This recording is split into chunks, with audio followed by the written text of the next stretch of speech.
Good afternoon, everyone, the audience in Thailand. And I think I saw some names from overseas. So let me say good morning or good evening, depending on where you are.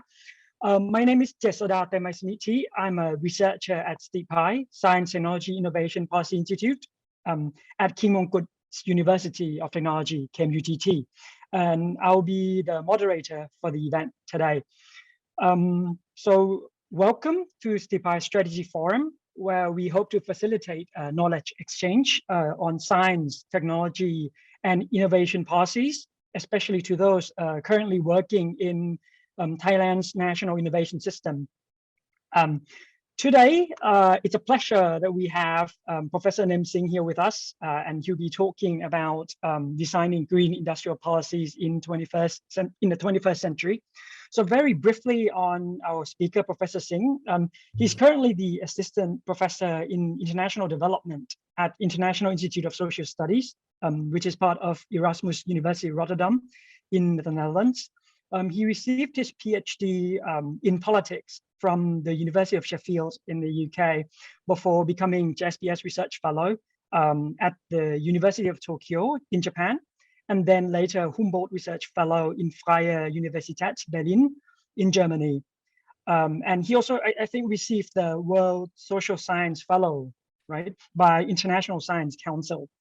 So one last thing before I give the event to you, Professor Singh, is that his main research interest, right, is on political economy of industrial policy, politics and governance of natural resources, as you can see from the poster of the event, democratization, and then lastly, the ever so hot topic, developmental consequences of the rise of China. So now let me hand over this event to you, Professor Singh, designing green industrial policies in the 21st century. First of all, many thanks to Guani Lim for making sure that I am able to establish my new working relationships with folks here at in Bangkok. It's a great honor, privilege to be doing this presentation to the Institute, but also to a wider public. This project, as you could imagine, is an ongoing project. It's part of a 5-year research program called Green Industrial Policy in the Age of Rare Metals, or GRIP-ARM. And the basic idea of our project, of this project, to which I'm the principal investigator, is to think about the politics of industrial policy in the 21st century, and to think about the ways in which mineral producers in particular can promote new ways of promoting innovation policy, promoting technology policy in pursuit of new sources of growth. So essentially, what I'm trying to do in this project is to bring the question of industrial policy at the center of development politics. And that's really what we're trying to do. But as I will speak in a little while as well, in the second half, it's a larger project because it looks at clean energy and it looks at mineral producers as well as the consuming countries. But this is the broader context of this project. The way I structured the presentation is I want to talk at the beginning about green industrial policy, but in general, I think I decided to focus on industrial policy in the 21st century and what are the lessons that we can draw out from the experiences of several countries in the 20th century. So in order for us to argue and think about what we can do in the future, we need to learn from what has been successful and what has failed in the past. So it's a big comparative undertaking that I'm trying to do here, and I'm hoping that I could do justice to the nuances and intricacies of industrial policy debate in different contexts. I also wanted to just flag up that my work on industrial policy, in fact, began not in East and Southeast Asia, but it began in Latin America in the context of Brazil and Chile when I focused on natural resource-based industrial policy. So that some of these discussions will come out hopefully in the presentation and in our Q&A portion. The second part is I'm going to talk a little bit about some of the findings that we have from the Grip Arm project, in particular looking at the global value chains, the supply chain of critical minerals, and as well thinking about what are the opportunities for industrial policy making in the context of the clean energy transition. And finally, I'll open the floor for discussion for everyone. And I'm hoping that we could have a much more informal, more informative discussion and two-way flow, so to speak. So that's the basic outline of the program. I don't think we'll need 3 hours for this, just to flag that up.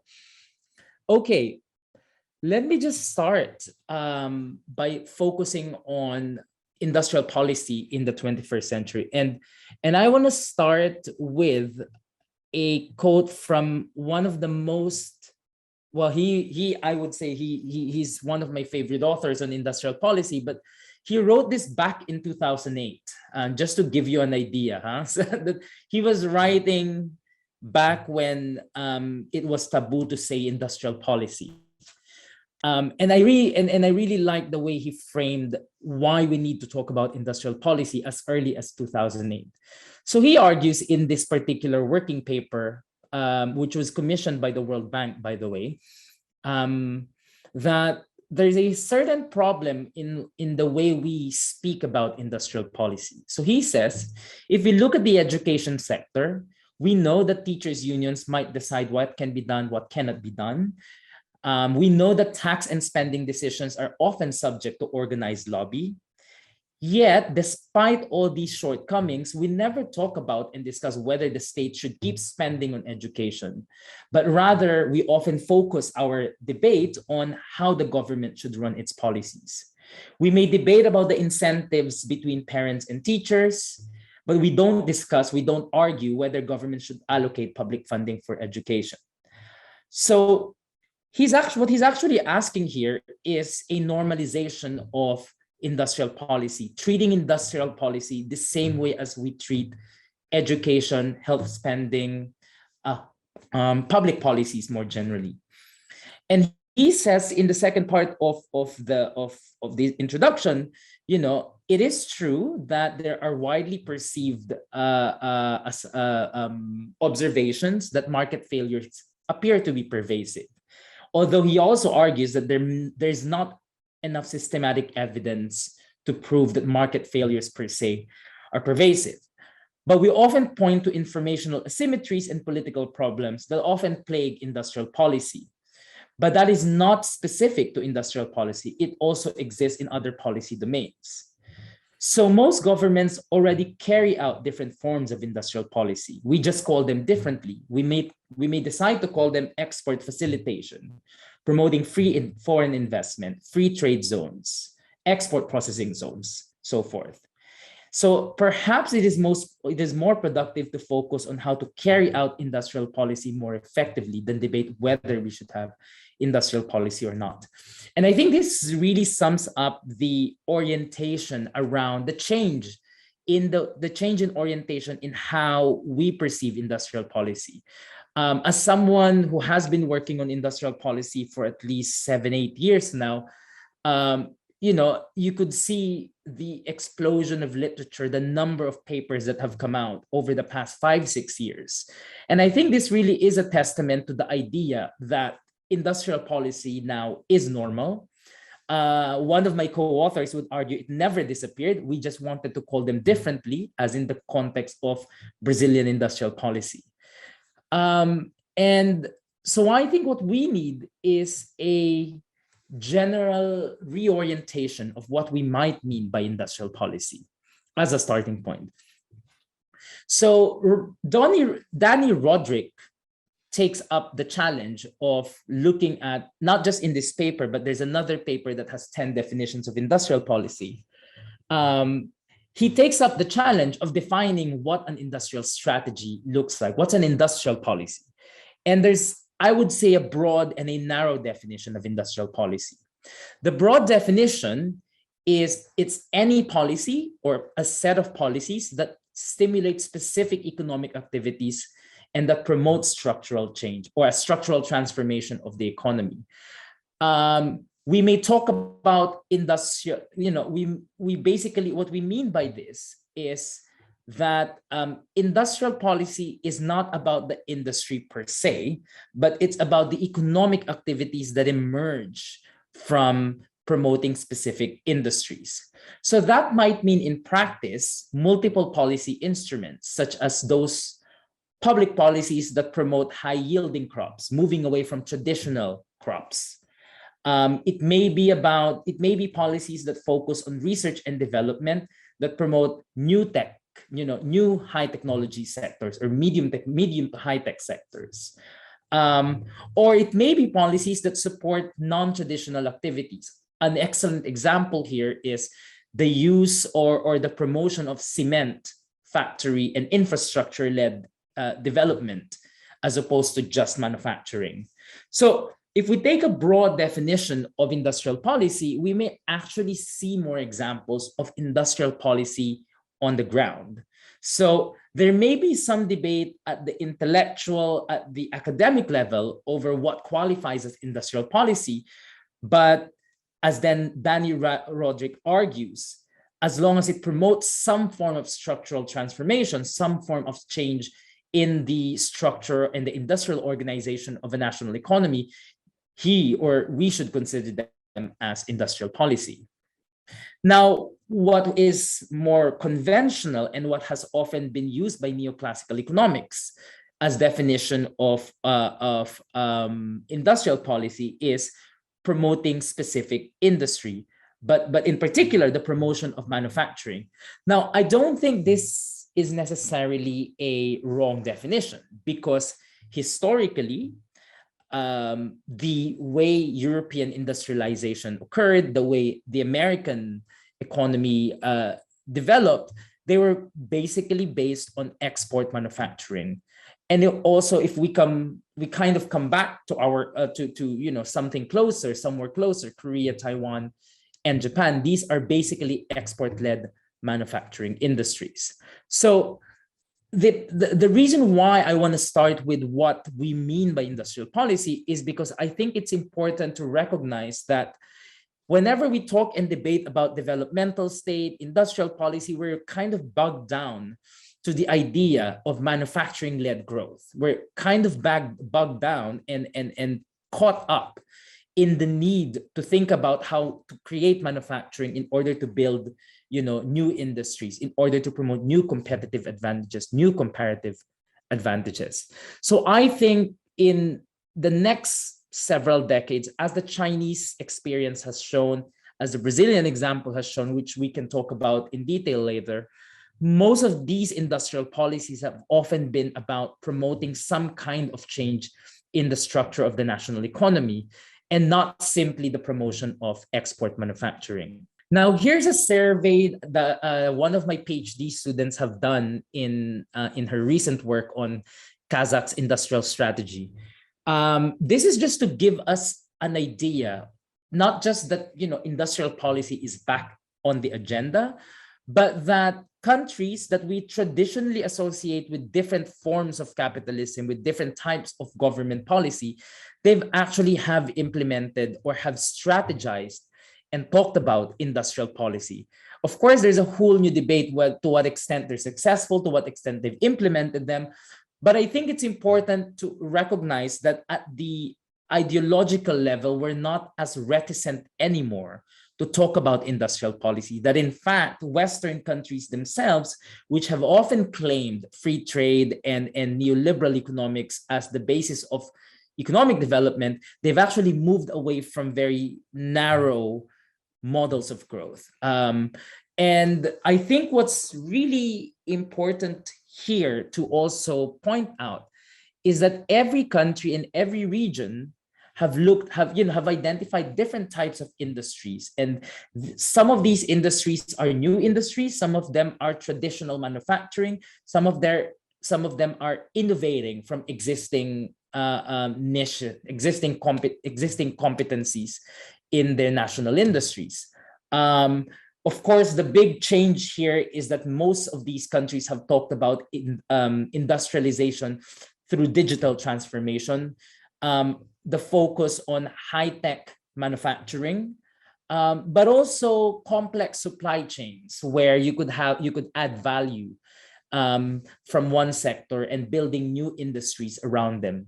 One of the most important sector, I would argue, is the sector on energy, because energy is going to be the basis for new sources of growth, but also because of the clean energy transition, because of the Paris Agreement, we're now seeing several industrial policy initiatives promoted by developed but also developing countries alike.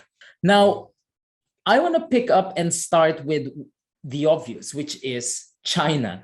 I think perhaps one of the most important change in the way we view industrial policy came about because China successfully rose from middle income to upper middle income, arguably advanced already because it's the second largest economy in the world. And a China scholar might argue that China is exceptional in so many ways, and therefore, what lessons can we really learn from them? But what I want us to focus here is to really think about the process in which the Chinese industrial strategy was crafted, because I think by understanding the process, we're able to think more broadly about the lessons that we can draw from them. So the China strategy basically emerged through the Made in 2025 industrial policy. Now, this is a slide that I got from surprisingly from the U.S. Congressional Service. So this was actually presented one of the main research inputs of within the U.S. National Congress. So they are paying attention to what's happening in China, but also they're paying attention specifically on the process in which China built its industrial strategy. One of the things that we want to emphasize here is the step-by-step process in which industrial policy is envisioned. So, for example, here you can see by 2025, the focus is improving the quality of manufacturing in China, focusing on innovation, enhancing labor productivity, obtaining new levels of technological integration, reducing energy and resource consumption. I would argue improving energy efficiency, because as we know, China is based on coal production, and developing globally competitive firms and industrial centers. So some of these things we can immediately observe. We know that overseas investment of China through the BRI today, but also through the going out policy back in the earlier days prior to 2013, they've really focused on building national champions and making sure that these national champions can compete against international companies. By 2035, the objective is to move in at parity with global industry, basically competing directly with American and European companies, further improving innovation, focusing on breakthroughs, and being leaders as opposed to followers in specific industries, as well as setting global standards. By 2049, the idea is that China will have leading global manufacturing and innovation companies, sectors that are at competitive positions in advanced technology and industrial systems. The Chinese industrial strategy necessitates, quote unquote, winners. And it's basically, not necessarily choosing sectors, but prioritizing them, identifying which sectors will have more overlaps. So industrial policy in China isn't just about giving subsidy, protecting certain industries. It's also thinking about what kind of policies can facilitate multiple sectors at the same time. So if you look at the Made in China 2025 plan, they're focusing on clean energy. They're focusing on computerization of high-end computerized machines and robotics. They also focus on traditional manufacturing, maritime equipment, ships, railway, transportation, infrastructure. And of course, I guess in the context of our pandemic, a focus on biopharma and high-tech medical devices. What is clear about, as figure 2 shows here, is the degree to which domestic content or domestic local local content requirements are being imposed or have been imposed, and how they increase over time. I would argue, I would say that this is not, like, local content policy is not an unusual policy. It's been used heavily in petroleum industry. For example, in Brazil, the creation of domestic industries around the oil and gas sector was facilitated through domestic content requirements. So forcing companies to partner up with local industry, with local manufacturing, in order to improve domestic manufacturing capabilities. So the domestic content policy of China is not something new. It's been observed in different industries. I haven't looked at the American and European examples, but I don't think it's going to be unusual to find some kind of protection or some kind of prioritization between domestic companies vis-a-vis foreign or international companies. Now, beyond the details of the industrial strategy of China, I think what's really important is to think about what are the lessons to be learned in terms of the policy processes. The first lesson that I want to point out is that the industrial strategy of China was never cohesive from the beginning. It was never, it looks cohesive now that you see the plan. But actually, if you think about from 1978 all the way to 2013, 2014, 2015, a lot of the industrial policy was changing. It was extremely pragmatic. It was based on the dynamics between external circumstances and the internal political dynamics of China. For example, just to focus on the different priorities of industrialization in China, immediately after market opening, the challenge was to reform state enterprises. The challenge was to introduce the market in what was otherwise a socialist system. So the focus was FDI promotion, opening selectively certain sectors, decentralization of political power, giving more power to local authorities, regional authorities, making them compete with each other in order to create competition between bureaucrats, but also in the private sector. So basically the introduction of certain kinds of market reforms.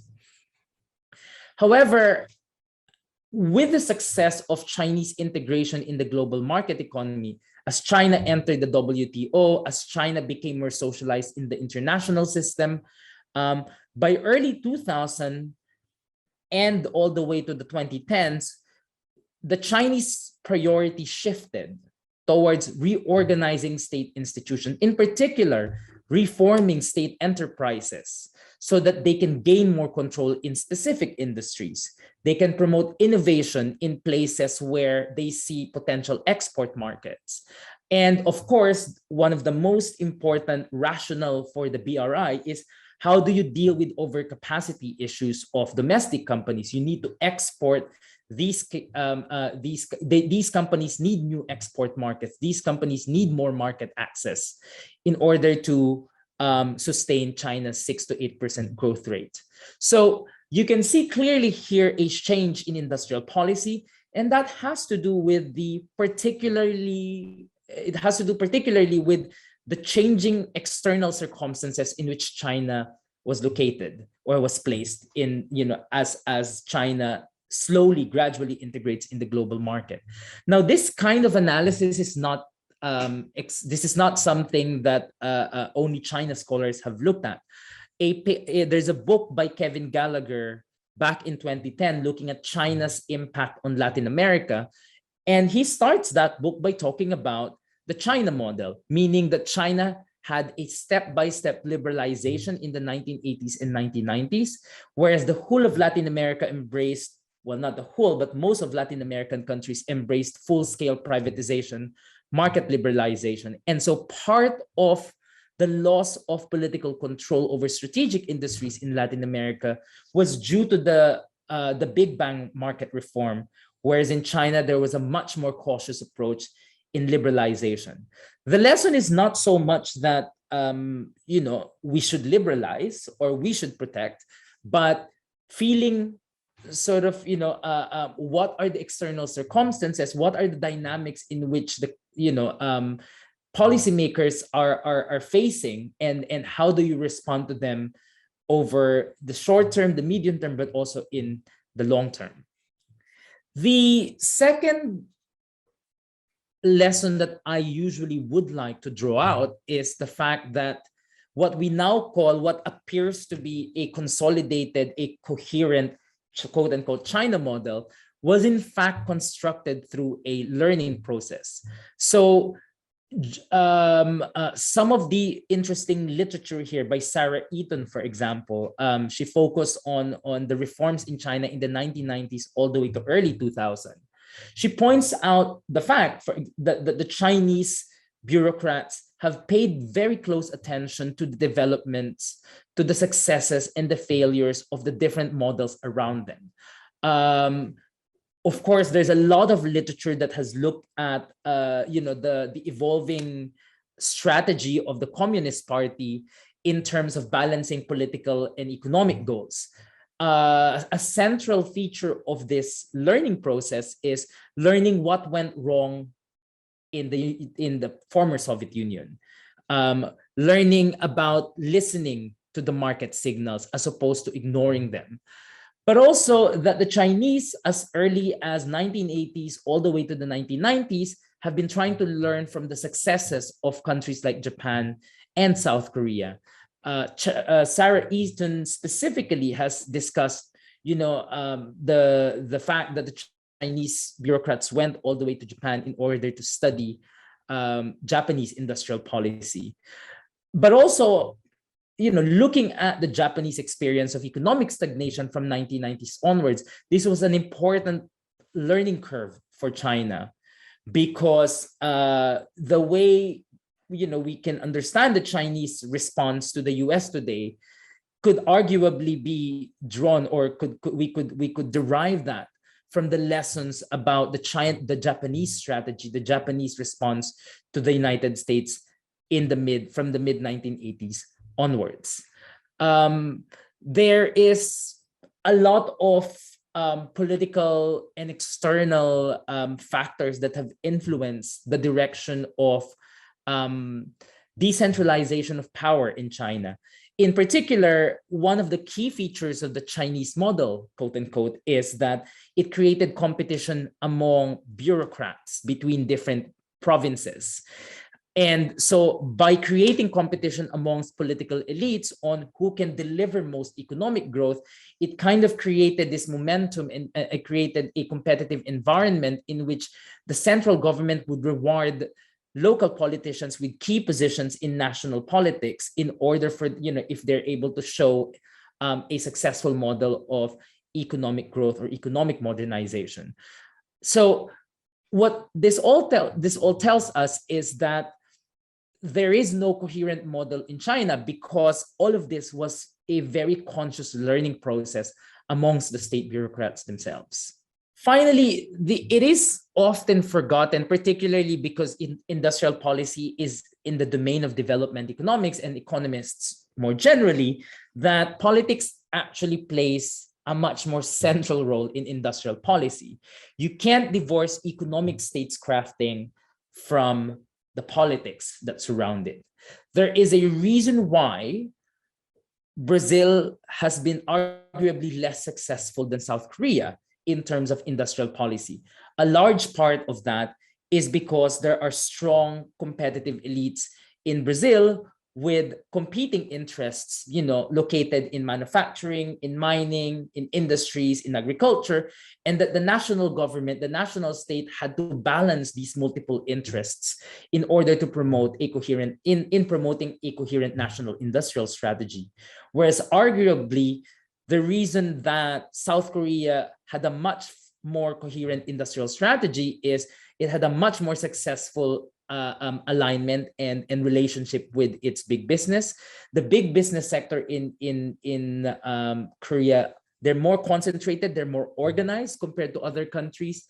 And of course, that there's less competing rent-seeking interests in Korea, particularly because of the structure of rent seeking that was in place in the Korean model. So we can't understand the success of Korea and arguably also its shortcomings, its difficulty in dealing with corruption, for example, without looking into the political context in which industrial policy is crafted. In general, of course, the argument that we often find about industrial policy is that, well, industrial policy is extremely political because it's promoted by the state. It's subject to rent seeking, it's subject to corruption.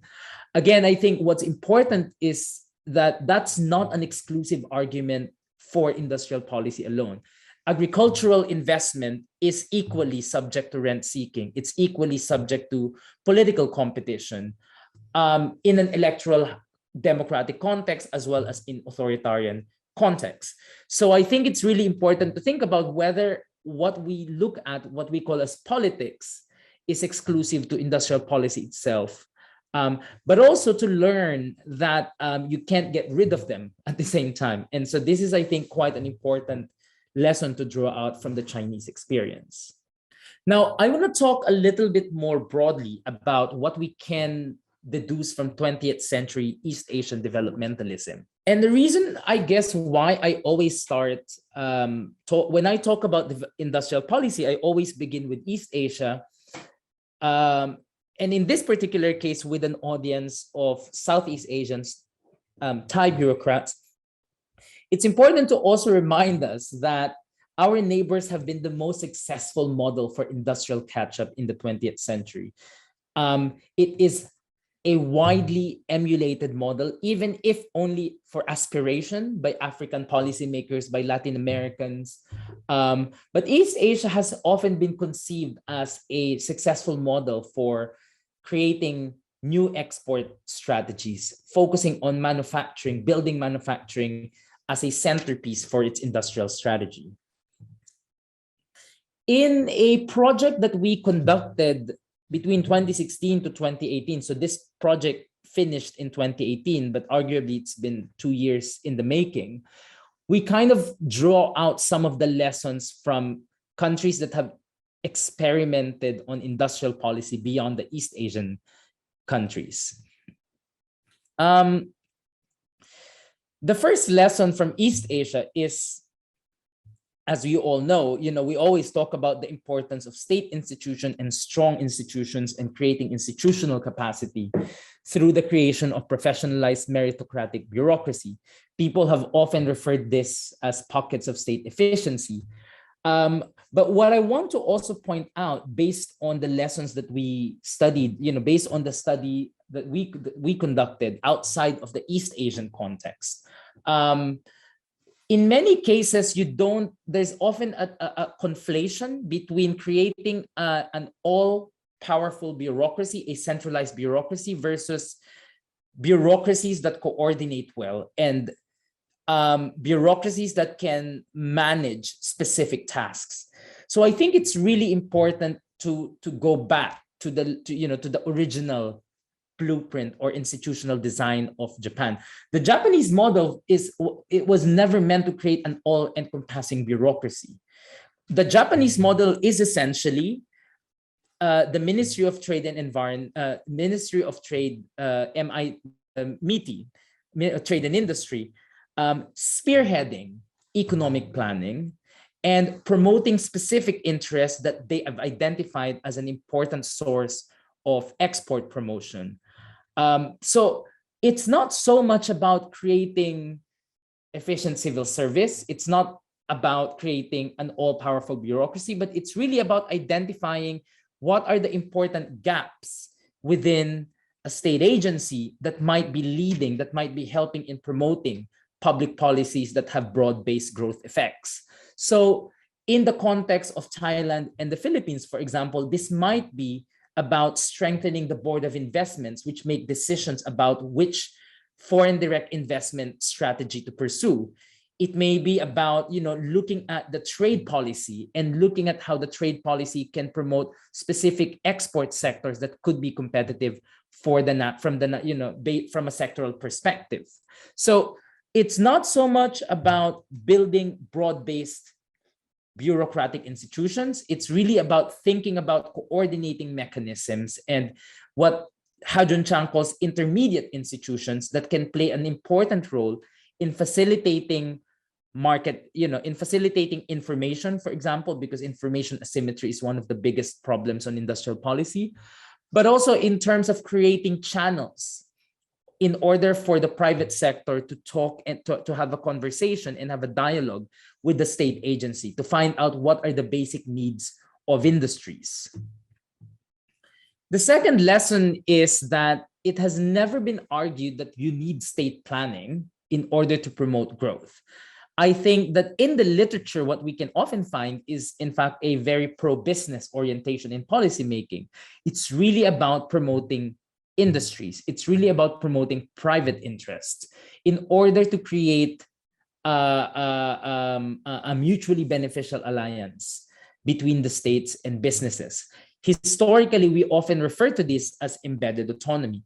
Again, one of the most interesting changes, I guess, that you can say over the past 20, 30 years is that particularly in countries like Brazil and China, these are countries that have a mixture of state enterprises and national or domestic enterprises. So it's a pro-business orientation still, but it caters to different actors.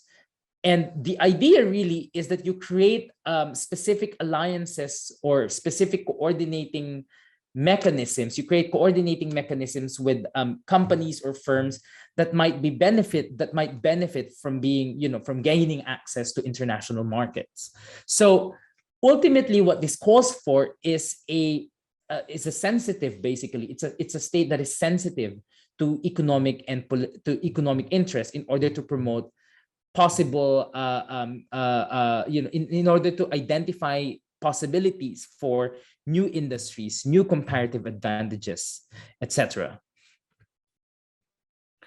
Finally, one of the most underplayed factor in development economics is the fact that in some instances, or in many instances, the success of East Asian countries was actually not a choice. It was essentially a situation where these countries were put in exceptionally difficult situations. And because they had to face a structural condition in which they have to deal with an existential threat, they devised a strategy that would allow them to cohesively promote industrial planning. So the reason why it's not an accident that economic growth has been a source of political legitimacy in East and Southeast Asia. Many East and Southeast Asian countries have faced multiple challenges. So for example, in the case of Malaysia and Singapore, it's the separation of the two countries created a condition of existential vulnerability. In the case of Indonesia, the threat really was instability back in the 1950s. So depending on how states respond to these vulnerabilities, they could have, in some instances, it has created possibilities to create a cohesive strategy for industrialization. And in that context, economic growth became an uncontested source of legitimacy. Of course, in some cases, this is not necessarily always the case. There's enough examples in which systemic vulnerability led to a breakdown of the state institutions, as opposed to the creation of a consensual politics. But I think there's enough empirical evidence in the literature that has shown that consensual policymaking can emerge under difficult circumstances. And again, I would draw out the example of countries like Brazil and Chile, even Colombia and Mexico here, where industrial policy and basically growth policy became an important cement for legitimization for institutions. Now, in this project, what we really were interested was, if we're going to draw out lessons from East Asia and look at other countries outside of East Asia, what would be the lessons that they can learn from developmental states in East Asia in the traditional East Asian countries, but also broadening that in generally East and Southeast Asian countries. In this particular project, we identified East and Southeast Asian countries to be the more successful cases of industrial development compared to other parts of the region. So an earlier section of that paper really outlines and makes a case about the different economic performance, using economic performance metrics, the different indicators of success for East and Southeast Asia. Of course, taking into account that Southeast Asia kind of comes second and follows the East Asian model, the East Asian successful strategies. The central feature of the project is that we think we were able to identify some of the features that spelled out success and failures across different cases. The first and most significant factor is the variation in institutional capacity. Some countries that have a longer history of industrial policymaking tend to do industrial policy better, simply because they have the institutional context already. They have the institutional mechanisms in place. It is always harder to start from scratch, though it's not impossible. That's also one lesson that we can learn from African countries. Rwanda and Ethiopia in the early 90s all the way to early 2000 have been examples of institution building, centralized policy making, despite a very weak state compared to the middle income countries that have a longer history of industrialization. But the idea here is, of course, state capacity matters. Of course, developmental structures matter, but that this is not something that is just a legacy, that's just a given. There are instances of institutional innovation that have taken place, and there are plenty of examples in which this has been done, not necessarily in the context of industrial policy, simply, for example, in the context of better environmental regulations, or in the context of mining, for example, creating a more rational mining framework in order to maximize the gains from the industry. So there are examples of capacity building that you can find outside of East Asia. The second feature is that we didn't see a single source of economic growth, meaning that developmental states, in order for them to adapt to the 21st century, need to think more about possible alternative sources for structural transformation. This might involve focusing on non-traditional manufacturing. Again, the example that has been given is the cement industry in Tanzania and in Nigeria, but also infrastructure, because infrastructure creates particular demands that could generate sectoral linkages. In this project, we focused a lot on natural resources, so oil and gas and mining. And that on its own, I think, is a theoretical innovation, because we often associate mining as enclave economies, and that mining is limited to just the extraction of natural resources. There's a lot of new examples in which mining technology has been developed in developing countries in response to the specific needs of their mining industry. So again, one of the most important lessons here is that we need to have more detailed, in-depth knowledge of the features of the natural resources in order to think about how to develop new comparative advantages. A good comparison is, even within mining, there's a lot more processing and refining that is involved in copper and iron than, let's say, gold. And so you have to think about what kind of industrial policy, what kind of growth-enhancing public policy can be crafted in order to add more value, in order to capture more gains in the supply chain, in copper, in iron, as opposed to, let's say, gold. Another important but interesting example here is, in fact, China was a net importer of iron and steel, and then became an export producer of iron and steel, because they basically decided to invest in refining and processing. when I talk about critical raw materials and the clean energy transition, I'll talk a little bit more about this. But just to say that it's not just in clean energy that China has done this. They've done it in steel and iron as well. So it's not an unusual strategy to think about what kind of sectoral linkages can we build around natural resources. And a large part of that requires a rethinking and a close examination of the different sectoral features of the natural resource that countries have in order to think more broadly what kind of public policy can support them. Finally, an important source of growth is finding new industries altogether. So again, this means not focusing on manufacturing. There are many studies, as you know, that focus on digitalization. They focus on the IT industry. So a lot of papers have focused on leapfrogging in India and China, because I think there is not, although we know that manufacturing can lead to a diversified export economy, that's not the only pathway for economic development, for long-term sustainable economic development. There are different ways in which countries can think about, their pathway for economic development. And so the source of growth is important. So knowing what kind of existing industries are there, what kind of potentials can we envision, and of course, delivering through complementary policies, public policies to promote them. In the case where we think there is clear success, so for example, in the oil and gas industry in Brazil, we've identified also the local content policy in Nigeria. So in all these instances, there was an explicit industrial strategy.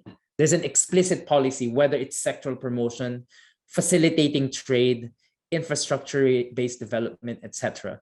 What this simply means is that the government basically needs to spell out what kind of public policy it can offer to support private interests, to support rent-seeking activities that will create more productive rents. And so part of that is really just being clear in terms of what are the key priorities of the government. Where do you think the government investment will go? Particularly in the context of post-2000, there's a lot more emphasis, and in fact, possibly public and political demand, that industrial policy should also focus on poverty reduction and in addressing inequality. And a large part of that, I guess, has to do with the fact that we often think of industrial policy simply as capital accumulation. And I go with that. I do take that position that, industrial policy should be defined as capital accumulation. But it is inevitable that as countries move up in the ladder of industrialization, we should also recognize that it doesn't lift the boat for everyone. And so we may need to think about complementary welfare and poverty reduction policies. So it may not be part of an industrial policy package, but we need to make sure that we compensate the losers in the process. And losers, broadly defined, could be labor, because in some industries they're not labor intensive, but it could also be industries and sectors. And this is particularly important in the context where there would be resistance to reforms, to economic reforms. There is an argument made by Jonathan Dijon. He's an economist based at SOAS, looking at Venezuela and generally in Africa. He published a paper that talks about what he calls dual track reform, meaning in instances where we know there's going to be political resistance, we can't just stop supporting the dominant group, because that is one of the precondition of industrialization is political stability. So you don't want to be in a situation where social and political order would be at question. And so the idea of a dual track reform strategy is to think about multiple compensation across different groups in order to make sure that political stability is maintained. And so The idea is by supporting new interest groups, by supporting new private firms, you are creating a new form of alliance that would over time be beneficial as the economy, as the structure of the economy, the industrial organization changes over the medium and longer term. So this is kind of like a long game issue, not just a short-term question of compensation. The fifth feature that we identified is that different countries that have attempted to industrialize actually have different and quite distinctive political basis for development. And this is not very surprising, I guess, because, as societies move forward, they become more complex.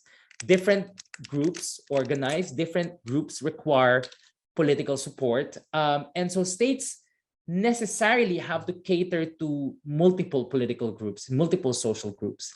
So for example, in the context of Brazil, with as the second phase of its industrial policy from mid-2000 onwards, there was an explicit attempt by Lula to embrace the poorer regions of the Northeast and try to use industrial policy to create new industries in the north and northeast of Brazil.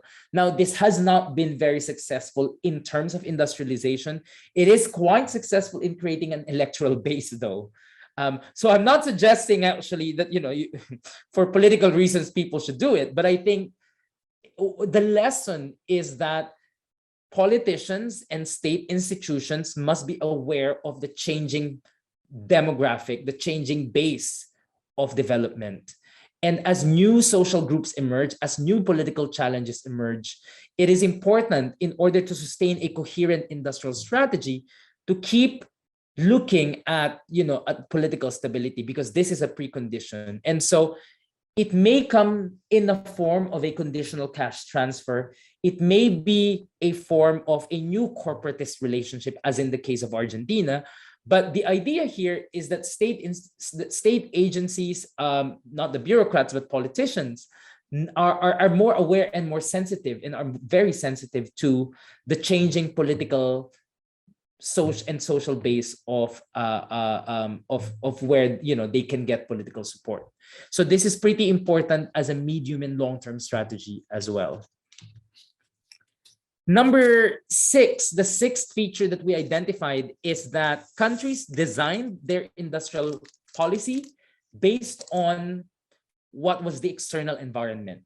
So I think this is really a call for bureaucrats in particular to think about how the external would influence domestic policy making.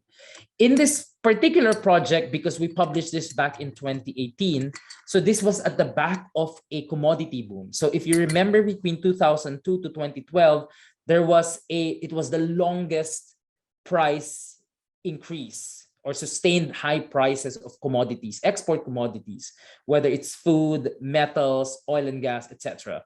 And a high commodity boom, a commodity boom creates new social groups, but it also creates new conditions, such as an unrestrained fiscal space, because there's more state resources, there's more state revenues that are coming in. In the case of the African countries that we looked at, it was pretty important that the donor agencies were supportive of the industrial strategy of the country. And so favorable relationship with powerful external actors played an important role in supporting industrial policy. In the context of post-2010, I would argue the most important aspect is figuring out the changing dynamics of trade relations. The existing tension between US and China, for example, can create challenges, but it can also create opportunities for countries to reposition themselves in the supply chain. So in many instances, I think it's fairly clear that developing countries would not want to align themselves very clearly, not in the same way during the Cold War, with the US or China. It's not a China or US situation. And in fact, as you know, many Southeast Asian countries have played this game of trying to appease both China and US. And so I think an industrial strategy could benefit from reading through what kind of external environment is present and identifying what are the different possibilities in order to promote industries, in order to find new export sectors, in order to think about possible new sectors that can develop, that can be developed or that can benefit from a new or a distinctive trade relationship with emerging partners. So I want to end the discussion here in the first part by looking at and really thinking about the basic principles for industrial policy that we can draw out from the different experiences. I've basically, as you can see, I've tried to kind of leave out the theoretical debates and try to dissect the empirical examples. And then what I want to do is to just kind of go back to the theory here. I think one of the basic principle for industrial policy in the 21st century is flexibility and pragmatism. We can't expect countries to simply copy what the Chinese have done. We shouldn't, and we've never seen countries that have successfully implemented Korean-style industrial policy making. And so I think the lesson really is that they succeeded because they were very pragmatic. The second lesson is the need to be more sensitive to the political dynamics, because economic policy making is intrinsically political. When countries don't have an industrial policy, it's a political decision not to have an industrial policy. Philippines is an excellent example of a decision not to have an industrial policy. We've always been dependent on foreign investment. It's always been dependent on the private sector. So being aware of what are the current political and future limits of the political system is also important when strategizing and thinking about industrial strategies. More importantly, in places where there is some interest for industrialization, for industrial policy, I think it's possibly good to go back to what Jonathan DeJohn calls as the dual track reform process. I talked a little bit about it before, but what it simply means is being aware of the need to navigate the political landscape as they pursue a coherent industrial strategy. Finally, it's often overlooked, but external environment shapes more profoundly than we think decision-making at the domestic level. And so an industrial strategy in the 21st century needs to be more sensitive to how these changing external environment, how the changing external environment is reshaping, the possibilities for industrial policy making. The second major conclusion from the projects we've been working on, and even now looking in the context of the Belt and Road, there is no one-size-fits-all model, and so we shouldn't look for a blueprint for industrial policy. So in fact, if we look at the different stages of development in East Asia, from Japan to Korea, Taiwan, and Singapore, and then afterwards Southeast Asian countries, and then China and Vietnam, arguably even Indochina and Philippines would be there. If we look at the regional pattern of production and trade and investment, none of these countries actually have done industrial policy in exactly the same way. So most of them, in fact, and if there is something that's common amongst them, is that they've tried to recognize what combination of political and economic and social factors national governments have to face, and then design an industrial strategy adapted to these different circumstances. And I think one of the most important points here to raise is the distinctive strategy of China versus East Asia. The Japanese, the Korean strategy of industrialization is export manufacturing. It's basically exporting basically heavy capital goods. But that is a development model that is largely based on the premise that they don't have access to natural resources. And so, in fact, one of the most undiscussed, or rather understudied area is how trade facilitated international trade and investment, foreign investment strategy of these East Asian countries facilitated and supported domestic industrial policy. If we contrast that with China, The China model is much closer to the US model of industrialization. The combination of domestic self-sufficiency and promoting domestic consumption, but also the use of existing natural endowment in China, within China, to support new industries, the emergence of new industries. China is one of the few countries in the world that have multiple natural resources, particularly minerals, and minerals that will be useful for the energy transition. And so most of its industrial policy today are based on the fact that they have access and they have full control over these natural resources, and that the world would need to have access to these resources. So its industrial policy is very distinctive in that sense. So I think it's really important to think about the nuances of how industrial policy is crafted between countries in order to really think about, what could work for country A versus country B.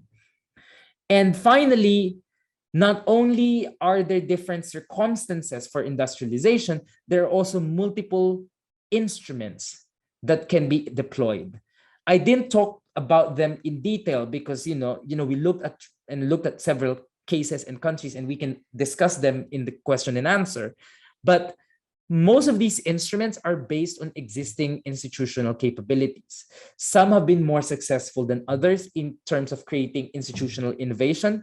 But also, I think what's important to remember is that these instruments differ depending on what governments are used to deploy. And one good example here is Brazil. Brazil has a long history of manufacturing. And so when Brazil launched its industrial policy 2.0, which is really based on building related industries from oil and gas, some of them were remnant of the old industrial policy. The local content policy is an old policy that was in place since the 1970s that Petrobras had been using. The idea of sectoral domination, or dominating the supply chain, is an idea that the Brazilian government had back in the 1970s. So it's really drawing from lessons from the past and learning what worked, and then using that and applying them in the in the future context, which is important in order to identify the appropriate industrial policy instrument. So we're not there.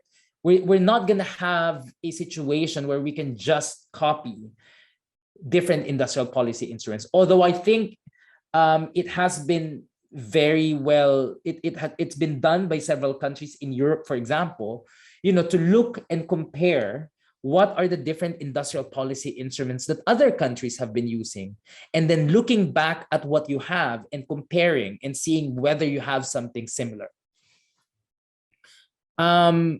Should I stop there, or you want me to go to the project? How do you want to go with this?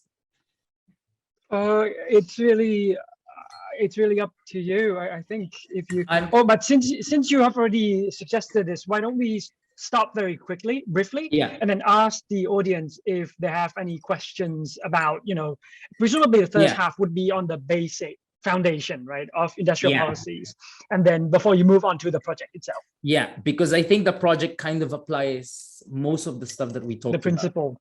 Exactly. Okay, so let me first ask the audience if there's any questions on anything Professor Nem Singh has already spoken about, or if anything at all regarding industrial policies in general. And if you have any questions, feel free to raise your hand. We can invite you to speak to the speaker yourself, or if you prefer to type, I'm sure if you type in English, Professor Nem Singh can also read. I'll also read it if you'd like, or if you are more comfortable with Thai, feel free to write the question in Thai or speak in Thai too. I'll help with the translation.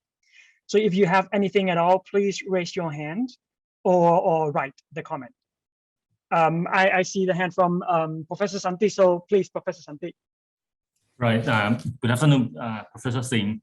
Thank you very much for your lecture. I'm quite interested in what you have told us. Okay, I have one question to ask about what you said. The to do the like industrial policy or catching up thing is not accident, right? But I think by intention and many plans, right? And I think one issue is that in Thailand we are quite like worried. It's about like this: when we need to work towards some industrial policy or catching up policy, we need to work with the business, right? Private sector, and somehow we need to pick up some good one that we can have success also, right? Something like we need to work with, pick up some to work with initially or something like that. So we are quite think about how to take care of like governance, conflict of interest, and so on, that kind of things when picking up some or working with some, but not the other or something like this. Is there any suggestion or any concept that we should be aware of about these issues? Industrial policy is a trial, and part of it is trial and error. It's figuring out, basically, it's making a bet on what would succeed, what would not succeed. And we have a lot of experience with that. So for example, South Korea vetted on high capital goods as its industrialization strategy. But that, I think, partly has to do with the fact that they were quite successful at, building consumer and light capital goods. And so moving to the heavy capital goods industry was a logical step.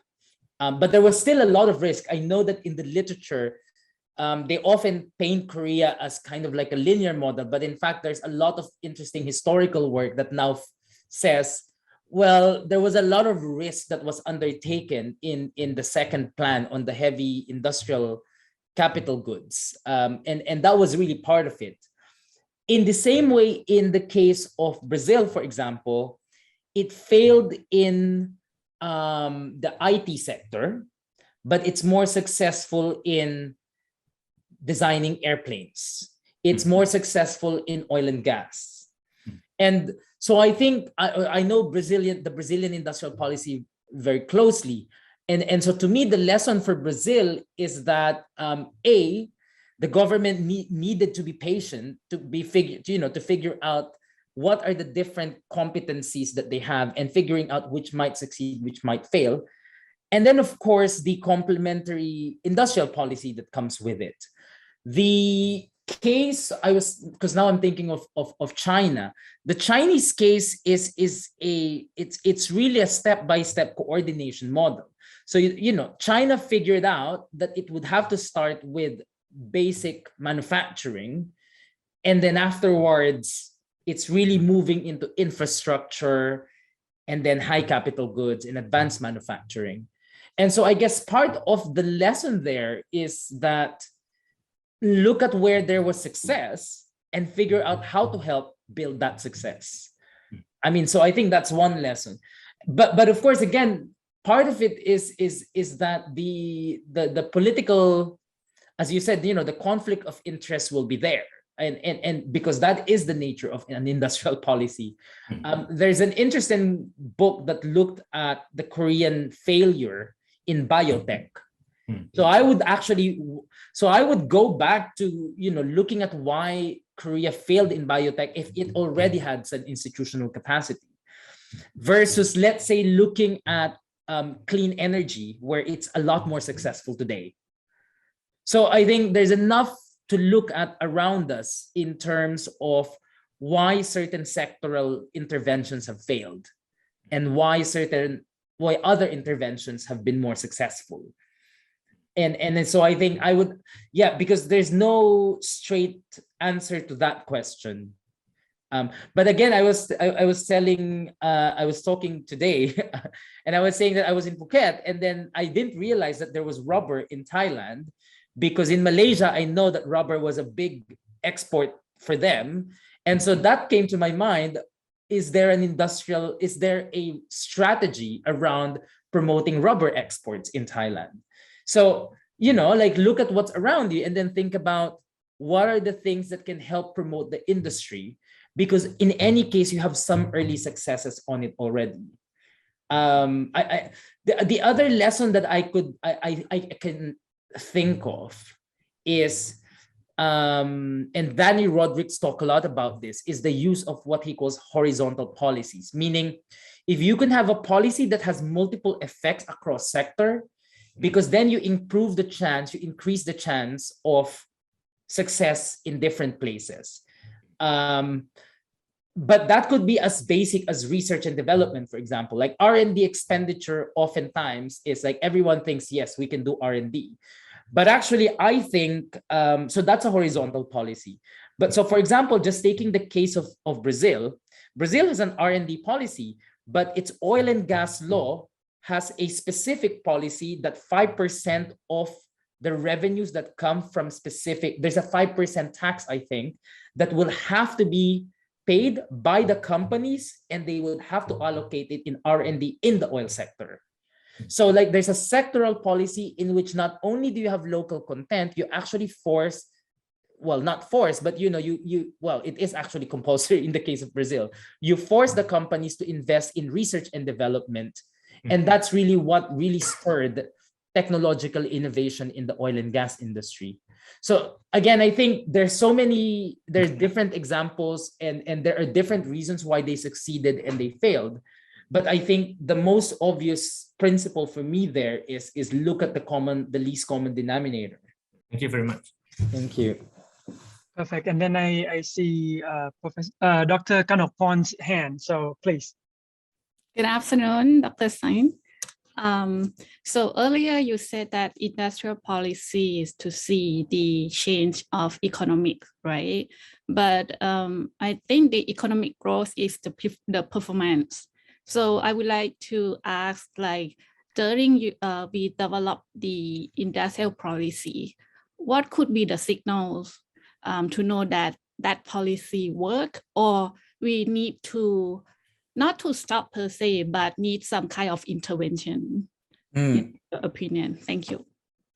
So I know that there are a couple of papers that, for example, so the easiest measure is, of course, if you default on manufacturing, because if manufacturing, your measure is MVA, right? Manufacturing value added. So some would just simply use that, if the manufacturing value added goes up, or because I'm not an economist, so I can't think of what they would use for other things. But in the case of Brazil, for example, they looked at whether refining capability improved over time, or what is the exploratory success of Petrobras over 10, 20 years. So I also think that part of the difficulty of industrial policy is measurement, because for policymakers, it's kind of a call that you have to make as you see, the program evolve. But of course, there are obvious measures of failure. So for example, in the case of Brazil, they wanted to build a shipbuilding industry as a sectoral sort of offshoot of oil and gas. One of the main problems in the shipping industry in Brazil was that there was only one consumer, which is Petrobras as well, because they were going to build the ship for the oil and gas industry. And so when Petrobras fell apart because of corruption and other issues, bad business planning, for example, obviously the sectoral demand fell quite immediately when its investment plan fell through. So, one measure of success there that we draw out, that me and my co-author have looked at it, and we said, well, it's not so much that Petrobras failed. The measure is we didn't see a diversification of the consumer, right? And so it's really about thinking about creatively, what would you think would be the measure of what would you consider successful? And so that could be medium-term targets, medium-term goals. It could be industry indicators, I guess. So it's not so much, you don't want to look at performance overall, because that's a long-term measure. Like we know Korea industrialized 30 years after. But I suspect that they were very clear in terms of how they were measuring success every step of the way, every 5 years. Okay, thank you very much. So it would be like risk management and also measuring some kind of yeah, I think so. Yeah. Okay, thank you so much. Well, sectoral performance, I think, is always a good starting point to measure. If you know, if your aim is to improve, is to create a new export sector, then you kind of need to figure out a way how to measure the growth of the export sector. Okay. Or if you're aiming to capture certain markets, then I guess the measurement there is whether it's able to capture that market. Mm-hmm. Okay. So from the example from Brazil, so after that happened, I mean the business, how did they do with the policy? Well, so they had to get rid of it because the problem is no one will buy anymore. Mm-hmm. And well, the difficulty, of course, with shipbuilding is that you really don't build more than 3-4 ships at any given point, right? Because they're expensive. That's also part of the risk. The risk there is if you only have one consumer, then you're basing your industrial policy on the success of that consumer, right, which in this case fell through. Mm-hmm. By comparison, I would say like mining, the mining industry in Brazil is one of the most sophisticated mining industry. I mean, Vale is one of the biggest mining companies in the world. They don't necessarily have, you know, an industrial policy in the sense of they needed support, but because they don't need support. Like the mining industry in Brazil is pretty sophisticated. And so the kind of policy on mining in Brazil that is needed is not so much industrial policy support, but gaining access to new markets. So trade policy was more important in the mining industry. And so then you kind of have to measure whether your mining industry is gaining more access to new markets. But also, you know, if you want to develop specific mining technology, can you achieve those specific developments of specific technological innovation that you want to hit? Okay, thank you. I think there's a lot more studies on this, the more technical studies on China, just because I think they needed to know how much, you know, each of their companies are performing. So I know there's a paper on what they call new energy vehicles, NEV. So basically clean energy, electric vehicle cars. And so they've developed a whole set of measurements of how do you know that NEVs are successful, basically. Okay, thank you. And I think the case from Brazil also give a lesson learned. Yes. Okay, thank you very much. Perfect. So is there any other question regarding the first half of the talk? If not, let me just ask one very last question. From the early part of your talk, I think you mentioned briefly the information asymmetry, right? So between the private sector and the public sector. So if you could very briefly maybe elaborate on it, just in case people are not familiar with how this affects industrial policies, or why people could use it as an argument for or against having industrial policies. Thank you. Yeah. Well, so there is always an argument that there's two kinds of information asymmetry. At least I can talk about the political side. With information asymmetry, the main issue is whether government policy can provide sufficient. So one of the main problems with government policy is often that they don't know what the industries need. And so information asymmetry is based on the fact that, you know, one party knows more than the other. And it's the absence of a coordinating mechanism that kind of exacerbates this information asymmetry. So part of the argument that Ha-Joon Chang makes is that you don't need new institutions, you need intermediary institutions, something in between a micro level organization, like a small agency, for example, that would accommodate information exchange. In other situations, information asymmetry has been solved by creating coordinating councils. So, like places where there's dialogue in which private sector can express directly what are the risks that they're undertaking and that the government need to minimize these risks in order for them to invest. So it could be as simple, it's not simple, it could be as basic as getting access to basic information. In many situations, of course, the information asymmetry, economists would often talk about information asymmetry differently, I think. Oftentimes it's connected with transaction costs, but I don't want to get into that.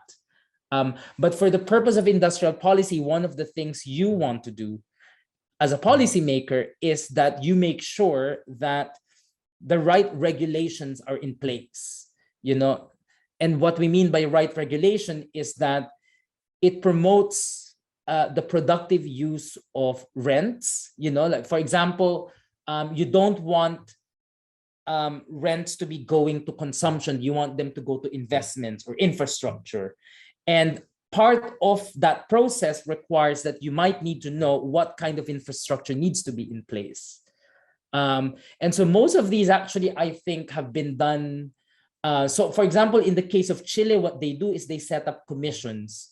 Whenever there's a policy problem, they would set up a technocratic commission that would investigate, and then they would look at it and then create specific policy recommendation to address some of them.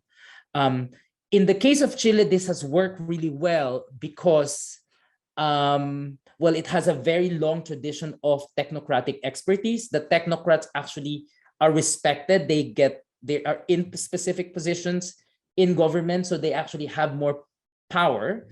But also that in the case of Chile, because of the history of the coup d'etat in the 1970s, they thought that politicizing policy decisions should be minimized. And so technocratic solutions have often been seen, expertise has been seen as an important intervention to politics. Of course, there are drawbacks in it because technocrats are insulated in the end from societal problems. And we want development policies to have impact on society, right? So of course, there's all these problems that come with it. But I think part of the success of Chile, I would argue, is that it's able to identify the right information that is needed, that's necessary, identified by the business sector. And so, in fact, the issue of Chile is almost similar to Korea and Japan, where the state is too close to the business sector and to the detriment of labor, for example. But I think, again, that's a different set of problems, but they have resolved some of these information asymmetry problems. Okay, perfect. So I think since it's already 2:30, if you'd like to go on to the second part, I think it'll be perfect. Okay. So this is the project that we're doing. We started in 2021, February 2021. So we're now on our second year and we're in the data collection stage. The project is called Green Industrial Policy in the Age of Rare Metals, GRIP-ARM, a trans-regional comparison of growth strategies in rare earth mining. I want to start by telling you what rare earths elements are, or REEs. REEs are basically 17 chemical elements in the periodic table. They're often down here. And they are grouped together because they share similar chemical properties. They share properties of luminosity, superferocity, magnetism. They are also widely known as what they call, quote unquote, the vitamins of the modern economy. We don't extract and exploit rare earth elements in large quantities like copper or iron. We don't need as much, but we require them because they are used in so many, here you go, so many industries. We can make catalysts, permanent magnets. They're used as alloys. They're used in LED lights. They are in your mobile phones. You can find them. Rechargeable batteries, car catalytic converters, medical devices, anything you can imagine. So we don't need a lot of them, but we need them because it's part of the assembly line. Now, the difference between rare earth elements, REEs, or I will talk a little bit about rare metals generally, which is a bigger category, but REEs, let's focus on REEs. REEs require a complex process of separation and beneficiation, meaning that it undergoes more process of chemical treatment compared to other mining metal mines. And so a large part of the problem with REEs is that they're more environmentally damaging. There's a lot more health impacts on communities, even if we don't need to extract more, we don't need to extract them in large quantity as in copper and iron.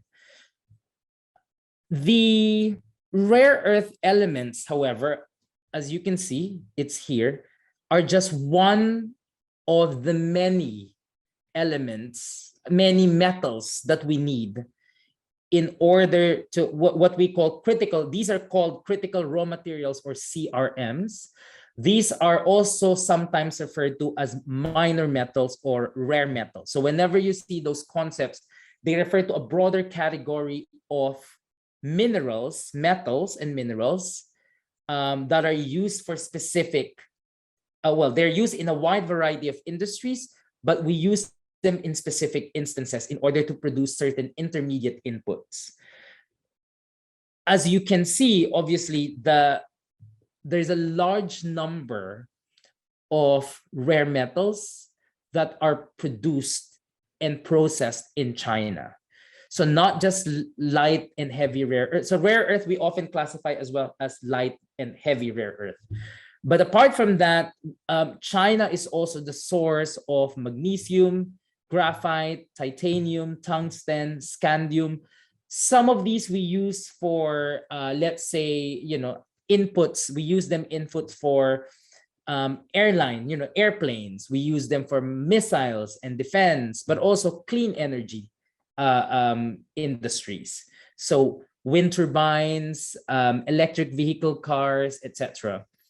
This is a table. This is a figure that comes from an EU report back in 2020. So since the context of all of this is that since 2010, China implemented what we call an export quota and export restrictions policy, meaning China does not want to export unlimited amounts of these minerals to the international market. Largely, of course, because they need these minerals to sustain China's industrial policy. So Chinese industrial policy is intimately connected to access to the mineral. This is what I mean that China has a very different situation compared to other countries. But the whole world relies on the different industries, and different countries, advanced industrialized countries especially, are reliant on China for these minerals. And China has decided not to to export them in an unlimited manner. So there's a whole question around whether CRMs can be accessible in the near and medium future if China has already begun to restrict access to them. The project's approach is what I call a global value chains approach, or GVC approach. And we integrate the concept of global value chains to the debate on industrial policy. So what we want to do basically is to follow the mineral from its point of exploration and mining all the way to the downstream segment in the end user applications. So basically, when we think of developed countries, advanced industrialized countries, we think about supply chain issue. We think about securing access to the resource, efficiency within the downstream sector. We often associate them with Japan, Korea, EU policy. And, I would say this is an industrial strategy question. This is a question of supply control supply chain control, supply chain access, but also technological transfer, because the downstream segments are essentially controlled by more advanced industrialized countries, Japan, Korea, China, and the EU and the US. Whilst here, when we talk about mining countries, their policies that are most central would be the regulation around the mining sector, resource development, exploiting the natural resource. So this is often the focus of mining policy debates. These are the three different countries that we are looking at: Kazakhstan, Kazakhstan, China, and Brazil, because these are three different models of resource governance. China is an example of high levels of centralization and coherent, I would argue, a more coherent industrial policy. There's a lot more emphasis in terms of what we call domesticating the mining sector, meaning increasing value-added activities from the mining sector all the way to the downstream sector. Brazil is a combination of public-private policy, public investments, and private sector participation. And Kazakhstan is a good example of high levels of foreign investment in the sector. So the idea of the project, which is based on 5 work packages, is we're going to look at mining development policy in the resource producing countries, China, Brazil, and Kazakhstan. And then we're also focusing on consuming firms and governments in Japan, EU, and Korea. And then we're going to integrate everything and look at the supply chain overall, focusing on the key geopolitical and sustainable development issues that cut across these different sectors or segments of the supply chain. So how does the mining value chain look like? Let's take an example. Neodymium and praseodymium, these are 2 rare earth elements. They are characteristically known for the magnetic element, the magnetic character, or the magnetic feature. They're highly magnetic. Now, if you combine neodymium and praseodymium, you create a permanent magnet, and then you create a motor. These motors run through permanent magnets from REEs, from neodymium and praseodymium, are used in wind turbines. We also use them in new electric vehicle cars, new motorcycles, for example, that runs through clean energy, through batteries, or medical devices. And so the idea of the project is to look at the policy question, but also the responses of the firms as the mineral travels through the different parts of the supply chain.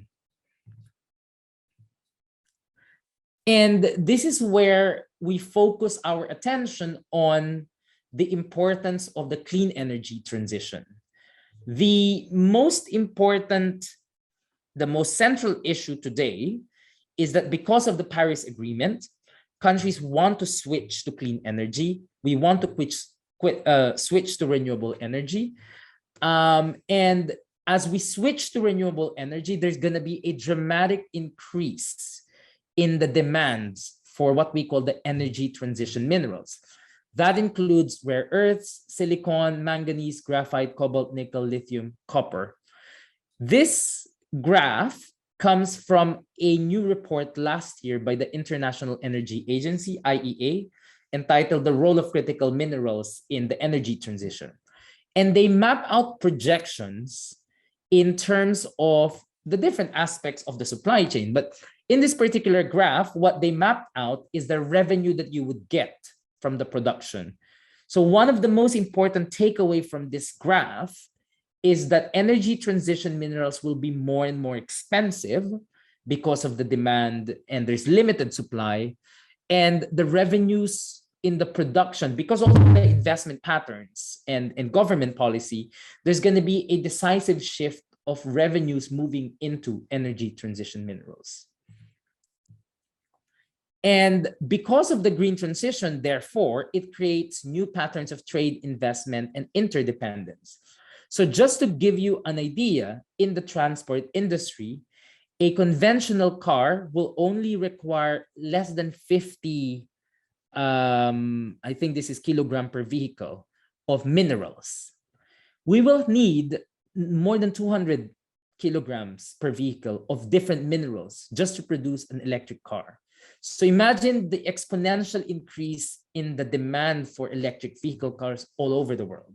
So we are seeing already a dramatic increase. So for example, lithium prices went up by 9 times between 2020 and 2022, I think, or 2021, 2022.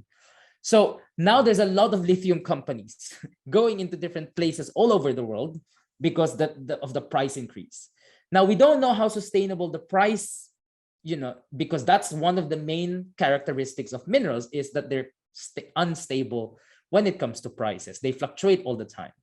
But what is clear is that over the long term, the demand will be there. In terms of power generation, we often compare coal, natural gas. These are the traditional sources of energy. And of course, now with clean energy, we want nuclear, solar PV, and wind power. Wind power is the most dramatic because it basically requires nearly 16,000 kilogram per megawatt. So as we demand bigger and bigger wind turbines, we would require more minerals. We would require more copper, more aluminum, more nickel, more manganese. And so there's an argument to make that this is changing. The green transition is rapidly changing the geography of production and investment in the mining industry. We are demanding certain kinds of minerals now because of the clean energy transition. Not to mention the fact that some of these sectors are directly competing with each other for minerals. For example, copper and lithium, these are elements that you would need in the electric vehicle cars, but you may also need them for wind power. So there's more and more competition. Also coming, if you remember the earlier slide where I talked about how rare earth is used for catalysts, for alloys, for different things. So the more that there's a demand for rare earth elements from to power to produce permanent magnets to power wind turbines and solar panels, the less there will be available for other industries. So there's also inter-industry competition over access to these minerals. But the whole point here is that we are now seeing an increasing demand for minerals as part of the energy transition. It's creating competition, and we don't know for certain whether we can meet these demands. And as you know, when the supply and the demand don't meet, the prices go up, and then everything becomes much more expensive. So there's also an argument about the cost implications over the medium and short term for these elements, for these minerals. The other point of comparison is we need to look into who will be producing these minerals. So traditionally, we can see the top 3 producing countries, this is in 2019, but let's compare oil and gas, fossil fuels, and minerals. Arguably, obviously, with fossil fuels, because they're mostly concentrated in the Middle East, and then processing and downstream are controlled by the US, Russia. So they're basically concentrated in a couple of countries, conventional fossil fuels.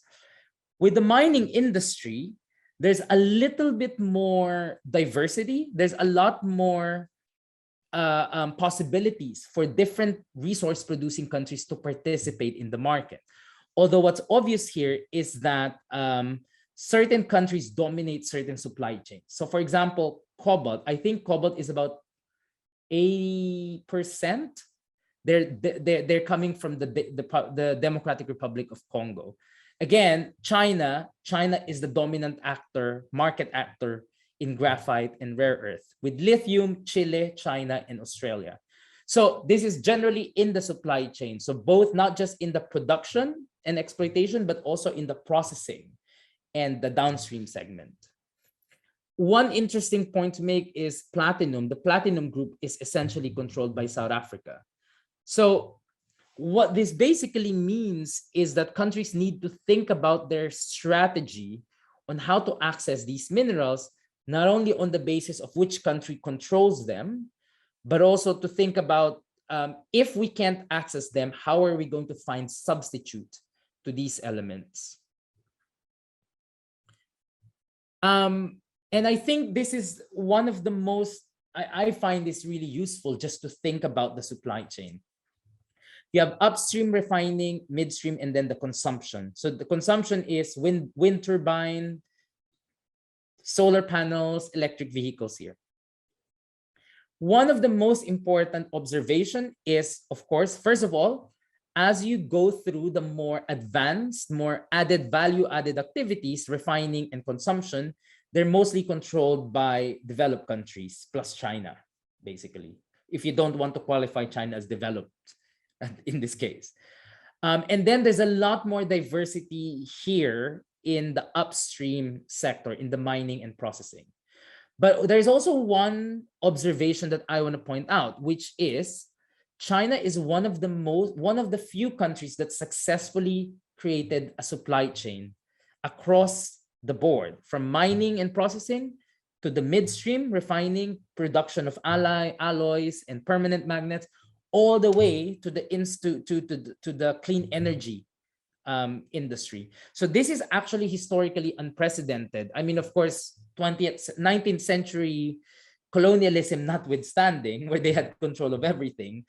In the era of modern nation states, China successfully implemented an industrial policy that enabled them to gradually control the supply chain. Now, I always want to point out that this is not something that happened in 10 years. China started all of this in the 1970s. So this is, again, one of those things when you think about industrial policy, it's something that has to be done over the long term, because what's the alternative if there's no industrial policy?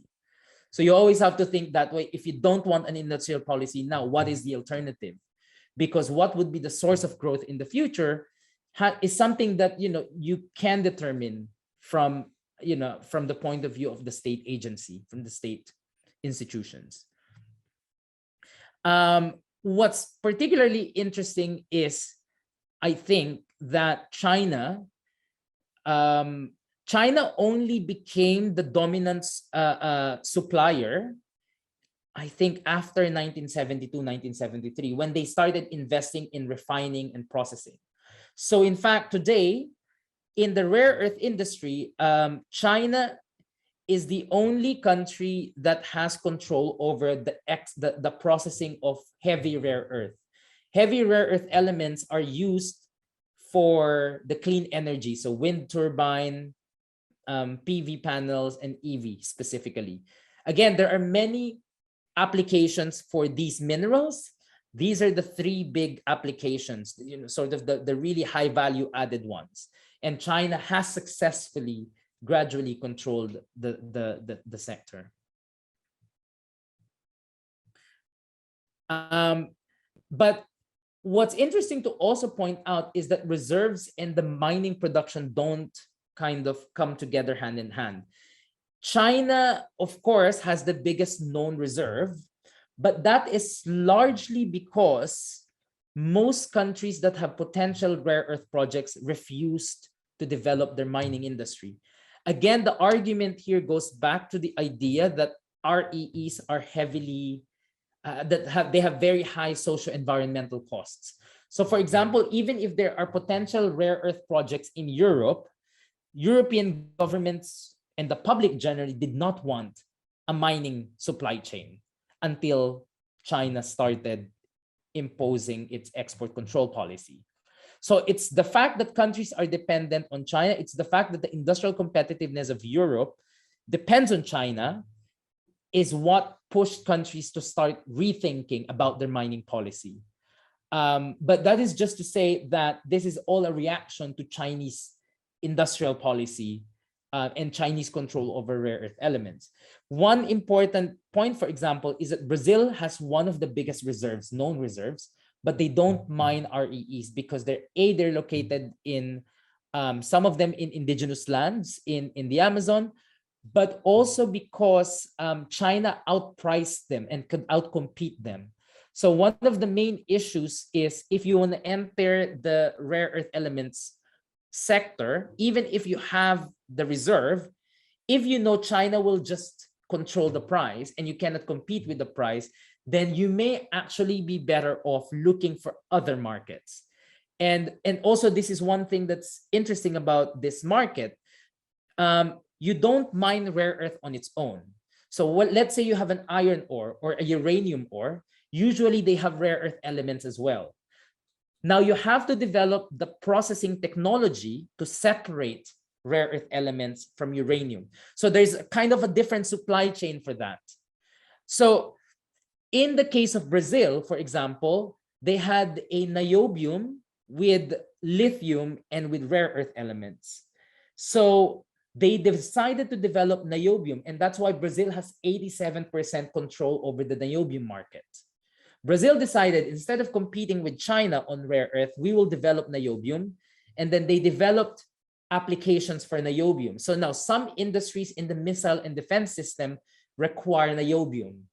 So again, that's an industrial policy question, because that's about finding a market for an existing reserve or an existing resource. But just to give you an idea, if Brazil wants to develop a rare earth, an REE sector, they don't need to mine them because they can use the mine tailings. They can use the waste from the previous mines and then develop technology to refine them and recycle them. So industrial strategy in this case isn't just about linking the primary mining sector to your downstream segment. It could also be about recycling or thinking about finding ways in which you can be energy efficient or resource efficient.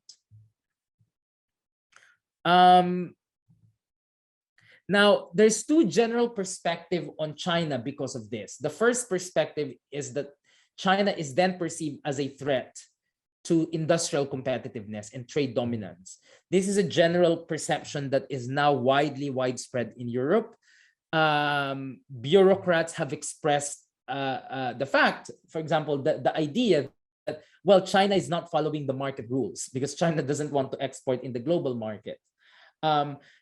There's actually now a new interpretation about this.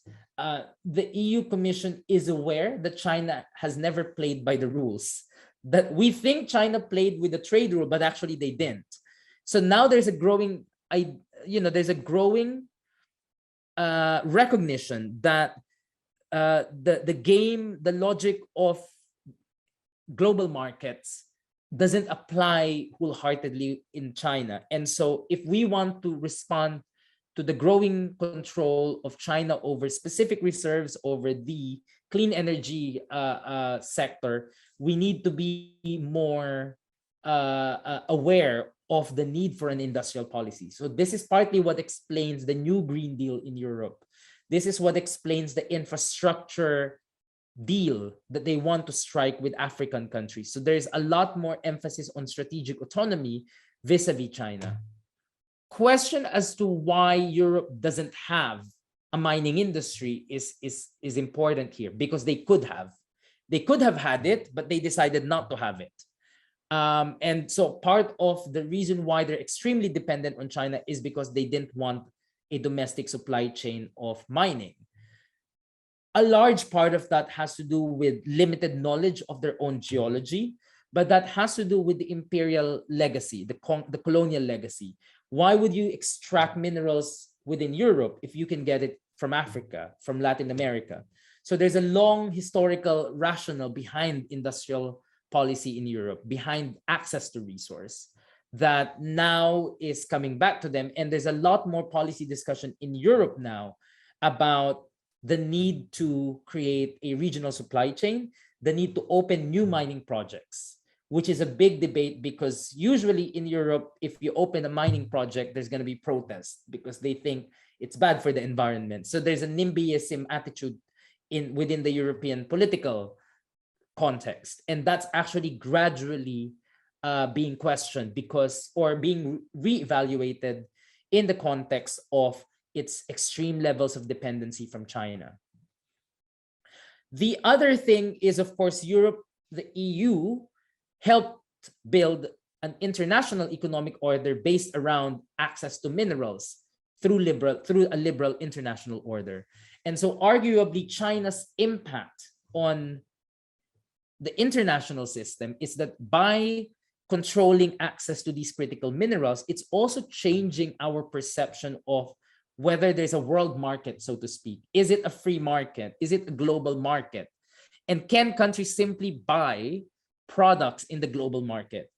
And so I think the European strategy for a long while was to rely on global market, access to minerals from the developing countries, and countries will sell it. They may sell it at a higher price, but the market mechanism will solve it. So I think now there's growing recognition that there needs to be a lot more government intervention, either in public policy on recycling, or creating a mining supply chain, or incentivizing companies to substitute one resource into another. But the whole idea here is that the comfortable position around an international liberal order that will give you access to minerals for the advanced industrial, for the high-tech manufacturing industries doesn't work anymore. So there's more and more emphasis particularly from the downstream segment, like the EV cars, like the German car industry. They are talking a lot today about the need to secure these minerals elsewhere, if not from China. The second alternative, which is a lot of, from an industrial policy point of view, is they've actually seen the Chinese model as an alternative model for planning. So China's domestication of manufacturing became an inspiration for African countries, for example. The African mining vision of 2020 was built around the idea that African countries should try to increase value added in the mining industry, try to improve its terms of trade vis-a-vis other countries, vis-a-vis manufacturing countries, because minerals are more, they require, there's a lot more costs, and they want to acquire more benefits and gains from their mining industry. The obvious lesson here, which has trickled down at the policy level, is that countries want more national planning and want more development planning in order to find ways to go around to be able to promote new sources of economic growth. The other issue is, of course, that particularly compared to Europe and US, China has been perceived as a reliable partner for development cooperation, whether it's in terms of formal regional cooperation like Africa and China, FOCAC, the Belt and Road, the IADB, of course the IIA, the investment bank. So there's a lot of institutions that are increasingly becoming more important for the for developing countries. And in the case of Southeast Asia, China is one of the most, obviously, Southeast Asia is one of the priority regions for China for many reasons. And so particularly in the case of the Philippines, for example, there's a clear shift away from traditional alliance with the US and the West towards China. And I guess this is also partly true for countries like Malaysia and Indonesia.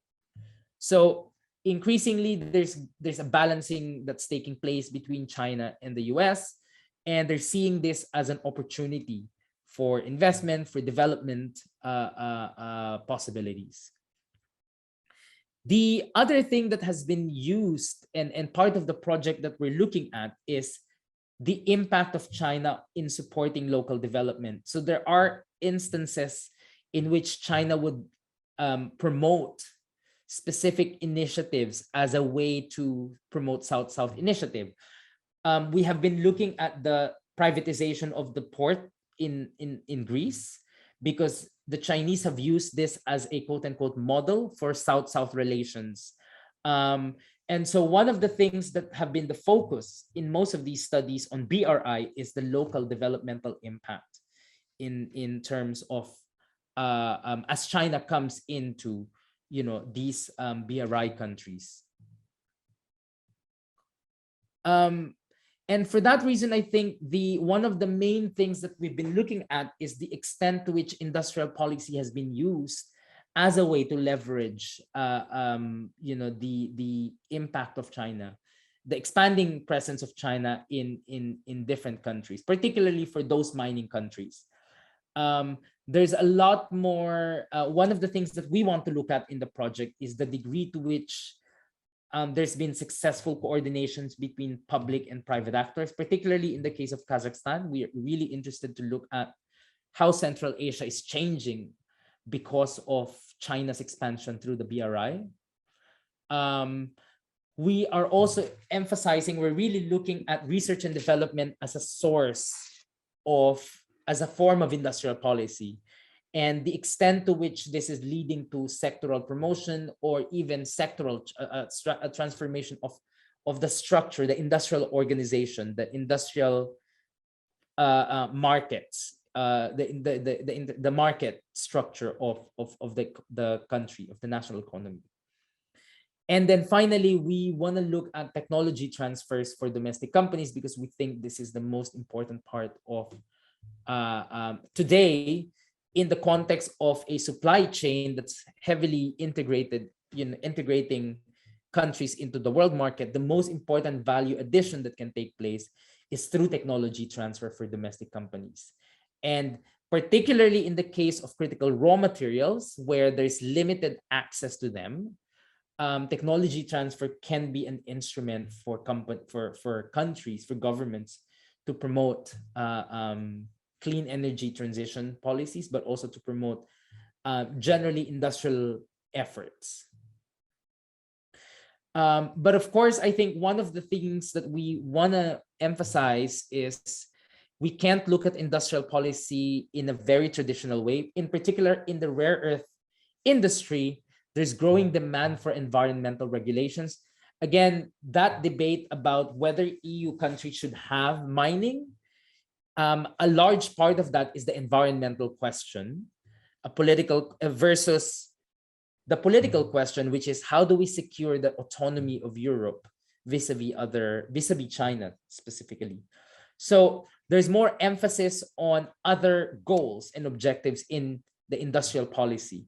So what we would generally say, quote unquote, green energy policy, you know, green industrial policy, essentially is a focus on traditional elements of capital accumulation, but also an emphasis on how the downstream segments are being created, you know, are being promoted, the clean energy industries, but also the environmental regulation. So we kind of define it in two ways, because industrial strategy, particularly in the context of the energy transition, requires a lot more alignment between the growth policy and environmental regulation. And I think I'm going to start the discussion there, because I think it's just a general overview of the project. We have a couple of papers that have come out. There's an academic version of this paper that is in production at the moment, and that's focused on the developmental opportunities and the challenges that come with it when for mining producers in the Latin American context. But we're hoping that from now until in the next 18 months, basically, we will be collecting data in China, Kazakhstan, and in Brazil, and then in Japan and Korea simultaneously. And hopefully we'll come back here giving you much more interesting insight onto the different industrial strategies in the context of the energy transition. So I'll stop there. All right, thank you, Professor Nim Singh. So as usual, let me open the floor for any questions from the audience. Feel free to raise your hand or type questions in the comment or the chat box. And whilst waiting, actually, let me speak very briefly on the very last comment I think you made. So you were saying something about like you know, you want to support industrial policy is for supporting some particular, well, industries or technologies if you want, right? But you were also saying that, well, now that we care about sustainability, so green development of green technologies might be something that could lead us or could get us there, right? Yeah. Now, how about from the perspective of some, let's say, less advanced and developing economies or countries? Obviously, green technologies might be more costly in some aspects. Yeah. How do you think about making the right kind of compensation that, you know, you get the economy there whilst you also, you don't invest too much on the environment or the green in a way that it prohibits the growth of the economy, but at the same time you don't, you know, abuse the environment? I mean, I think there's a whole debate on different pathways of decarbonization. So I think the most important part of it is, I would say, what I would call it sort of the cocktail of industries that you have will determine your decarbonization path. So for example, if a country has a very big cement industry, the cement industry is very unlikely to decarbonize because it's one of the most difficult places to decarbonize. So I suspect that there's a lot more resistance for decarbonization here. And so your industrial strategy needs to take into account that persistent resistance on economic reforms towards decarbonization. That's one part of the discussion. The other part is we have to remember that clean energy is a new market. It's been created from, you know, maybe 20, 30 years. And I think we almost forget that it's because it's a new market, the entry barriers are not necessarily much higher compared to, let's say, traditional manufacturing. So if you think about China, for example, 20 years ago, China just began its energy transition. It started to invest in wind power and solar panels. And it was only then over the next 20 years that, you know, that China was able to compete. Eventually, they managed to compete and outcompeted the Germans, for example, in the solar panel, the photovoltaic industry. So I think the point here is that because countries have committed to the Paris Agreement, there's got to be a decarbonization plan in place. Depending on the position of countries, you could think about different ways in which they could take advantage of clean energy. Another good example is Korea, which you would have assumed to have a much more robust clean energy transition plan, actually doesn't have as strong as we think it would have. So even if it has one of the most sophisticated car manufacturing industry, it doesn't have an industrial policy supporting the transition towards new energy vehicle cars. You know, not in the same way as China.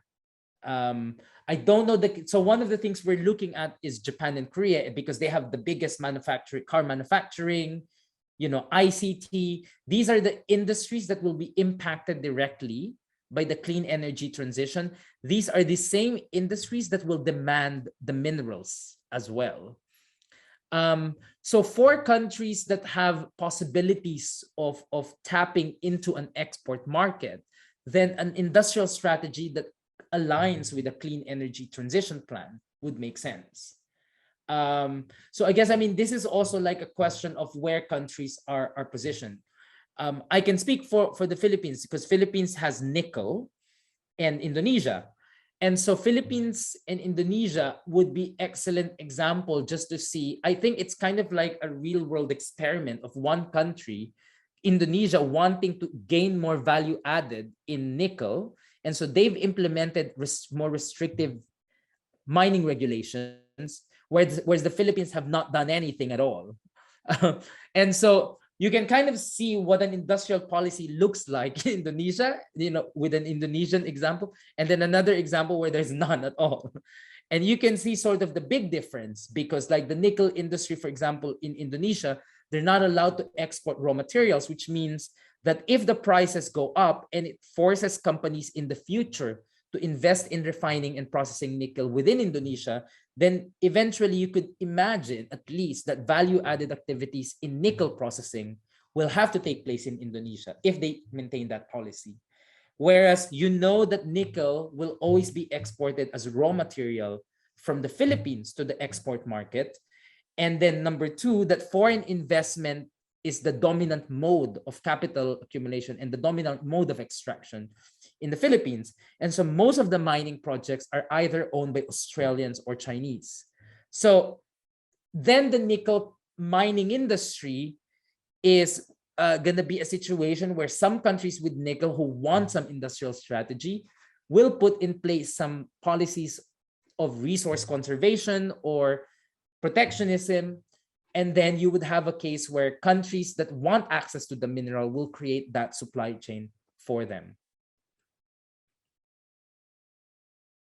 Okay, thank you. I also see Dr. Kanokpon's hand raising, so please. Okay, Dr. Singh, so this might not be like a question and answer, maybe like exchange the idea. When you talked about the global supply chain of the mineral, and you talk about green and sustainability, right? Looking at another aspect of sustainability, another element, which is people, like the well-being of people, especially people at the upstream level. So I've seen the clip of DRC, the cobalt one, which is a key raw material for the battery that we use in electronics. Yes. And none of the companies say that the battery use the cobalt from DRC. Yeah. And in the video, it shows that they have like the child labor, the poverty. So what is your opinion about this one? So one of the premise of this project is that the starting point, when I work on mining a lot, so the starting point when you look at mining is that there is uneven distribution of the sacrifice that people make. Mining communities are what we call at the frontiers of extraction. They face directly the consequences of mining, and so without compensatory policies, you basically detriment the mining community directly. This is true for rare earth elements. This is true for cobalt, etc. And so I think the short answer to the question is that we should look at who pays for the cost, and that's why I think one of the main arguments in this specific paper that I mentioned to you, this one, is that we need to actually look at the distribution of who pays for the cost. Because when European countries, when the US says we want green industries, what did they actually mean is that we want the minerals to build clean energy. Then the minerals would have to come from somewhere, because they don't want the mining industry in those countries. So this is what I was referring to as the not in my backyard attitude, NIMBYism. This is very prevalent in the European political debate. One of the things that I always raise in public events when I'm invited there is that green parties need to reevaluate their position over resource conservation, for example. You need to think about mining not just in terms of that mining is bad for that specific community in Italy or in Spain or in Sweden, because when you say we don't want mining in Europe, what you actually also say is that you're fine having mining in Congo, or in Indonesia. And actually, surprisingly, what's interesting in the field, because we've been interviewing business companies and the commission, what's fascinating about this is that the companies are making the argument. So usually you always assume the companies to be, to be just profit seeking. And so actually they're saying, look, if Europe has high standards on mining regulations, the only way that we can secure higher standards in Congo is actually to make sure that there's technology transfer, but also that we have a fair share of the mining. And so that becomes a really interesting argument that makes the whole environmental discourse very complex, because it almost implies that to do, well, I mean, of course, the obvious contradiction is we need to mine more to save, to reach our Paris Agreement. That's one big lesson. That's kind of like the big headline, but also that in order to promote social justice in developing countries, Europe needs to start opening new mining projects, because the alternative argument is recycling. So there's some people who would argue that recycling is the way out. And the European Union has invested a lot of money and public policy on recycling, circular economy, so to speak. But the circular economy, there's so many studies that have already shown that even if you close the loop of the circular economy, even if you can complete the recycling industry, they're a complementary industry at best. You still need to mine, because the amount of resources that we need to dig in to create new clean energy technology, to promote clean energy technology, is so much that we would need to save and be efficient in existing resources, and at the same time increase the extraction of minerals. There's a lot of now studies that are trying to specifically measure and calculate the balance of how you would have to do this. But I think the lesson is still that Europe needs to start opening its mining sector. And I think this is now gaining more ground. Like in Sweden, political parties that have historically been anti-mining have actually began to open, because then they realize if you do a poll survey, and then if people understand the contradiction of I want more cell phones and computers, and I want more clean energy, wind turbines. There's a contradiction with that statement and saying I'm for clean energy, and then we need minerals. So there's a lot of changes taking place at the political level now in Europe, and this is informing public policy. It's now changing the face of what it means, what does sustainable development mean. Because now we're not in a luxurious position to ignore the demand. The demand for these critical minerals are so high. The anticipated demand is even worse. There's in that IEA report that I showed, they were saying that, let's say rare earth, they will require a 40 to 50% increase in the next 20 years. And then 70% on nickel, on copper, because these are basic metals.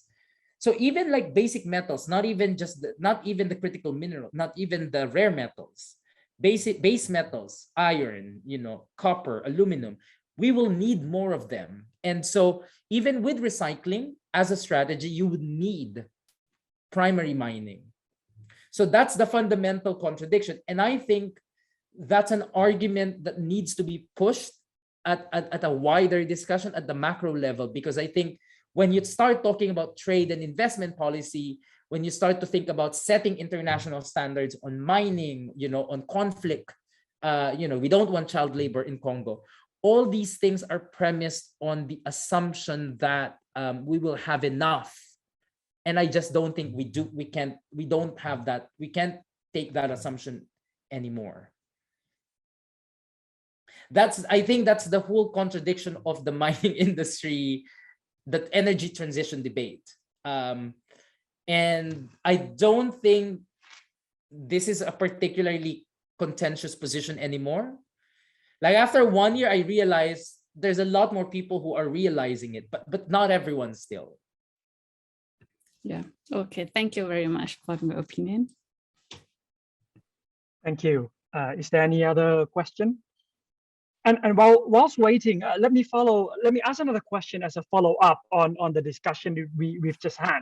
So you were saying that this issue is becoming more on stage, more in public debate, more and more, right? Yeah. So I'm wondering how developed the tools and the language used around it. So for instance, right, we speak of green technology, is green, the green itself, right? And then we frequently talk about different kinds of footprints, right? At the beginning, it comes with carbon dioxide, and then over time, you get water, you get I don't know what else, the usage of soil.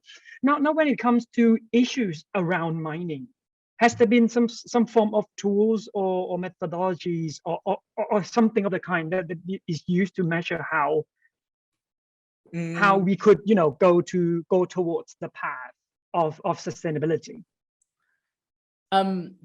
So one of the things that I did for this project is I had to learn the way we measure how, I had to learn the way we measure the stock of minerals. Basically, in engineering, they have what they call life cycle analysis, which is basically looking at the physical stocks. How does the mineral move in an economy? So they've actually developed a highly sophisticated measurement of the life cycle of metals. And so I guess one of the things that I learned from that, my takeaway from all of that, is the longer the life cycle span of the mineral is, the better it is. So the more recycling we can do, the better it is. The more that we can save on the mining tailings, the more that we can create new material from the waste, mineral waste in particular, the better we are in terms of because I don't think we're actually reducing the need to mine, but we're kind of at least offsetting some of the need to mine more, if that makes sense. Because again, the starting point is you have to mine a lot of minerals, and depending on what you need, that would be different. So I think the life cycle analysis that engineers and industrial ecologists often do was very useful, just to illustrate, the physical stock and how the physical stock moves around. In terms of, if your question is, do we have a concept, I guess you're referring to, like, because now we talk about sustainable mining and responsible mining. I think, at least from what I observed, the debate on we've now moved away from the concept of responsible mining or sustainable mining, like, because the idea of sustainable mining almost implies that it could be cost-free. And I think we've now moved beyond that.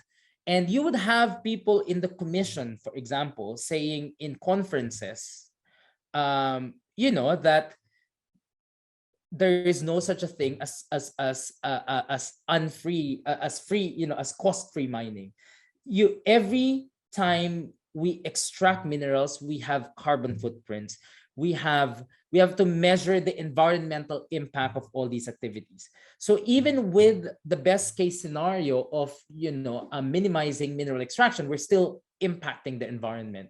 So we're now past this ideal scenario where we can mine and then not have, like, people now recognize that there are impacts. And so I guess the political argument that you can get from that is, if new mining projects will be opened and they will start operating in Europe, then there's an understanding that mining will have consequences. They will have environmental consequences for Europe. Their carbon footprint will have to go up. I mean, I think this is the logical extension of this argument. How does that square with the discourse on Green Deal, the new Green Deal and clean energy transition? I think it's gonna be like it's a political strategy, basically. You kind of de-emphasize, because your bigger goal is still to reduce the use of carbon, of coal and fossil fuels. And so it is a trade-off, I think, but it's a trade-off that countries and governments and authorities are aware and that they know they have to sell to the public. I also think that there's a second consequence to that, which is there's often in Western media, it's often played out that China is the villain because China has a lot of coal, right? There's a lot of interesting arguments that I hear now in conferences, in public events, where one would say, yeah, China's coal production usage is so high because, you know, that's the energy that they have in order to support the consumption in places like the US and Europe. And so unless you're willing to pay a higher price, because that's an energy transition question, like China cannot shut down coal power plants because then, you know, in the winter, people will die. So there's a whole debate here about what are the implications, what are the actual implications on the ground when we say we want a clean energy transition. In the context of China, what we actually mean, and I think this is what's written in the Glasgow Agreement, which is we're phasing down coal, we're not phasing it out, because actually phasing out is not going to happen in the next 5 years. And so when we talk about energy transition, what we actually mean is a more diversified energy supply chain. We're not actually saying we're going to shut down coal power plants, you know, that we're not going to have oil and gas anymore. So I think making that clear to the public is really important, because you're kind of setting up things to fail if you're promising them clean energy and then we will phase out. Of course, at the public and the public debate level, this is harder, because particularly in the European context, when everyone wants clean energy. So it's really important that they get flagged up, that, you know, that there is such a thing, there's no such a thing as a cost-free mining, and that clean energy requires more responsibility from Europe. And that may actually mean, ironically, new mining projects in places where even in places where they're environmentally fragile, in the context of Sweden, for example. So I think this is kind of the difficult part there. Thank you. And now I've just seen the hand of Dr. Bank. So let's hear it, Dr. Bank. Okay, thank you very much. You mentioned the innovative ways Brazil shifts away from relying on Chinese rare earth elements. Could you please explain more about this issue? This is very impressive way of making industrial policy in Brazil, because Brazil also did a similar strategy, that is reaching into a niche market of the small jet plane to escape from rival competition from incumbent firms such as Airbus and Boeing, and now it's for the rare earth element industry. So I would like to know more about this kind of process of thinking. So we were in Brazil last March. So we were in Minas Gerais because we wanted to look at the critical raw materials in Brazil. So Brazil has 87% of known world reserves on niobium. Their niobium reserves are, the niobium is combined with lithium and then rare earth elements. So the companies that are involved in the production of niobium is a Brazilian company called CBMM, and the development of the niobium application was an indirect effect of their inability to compete with China on rare earth.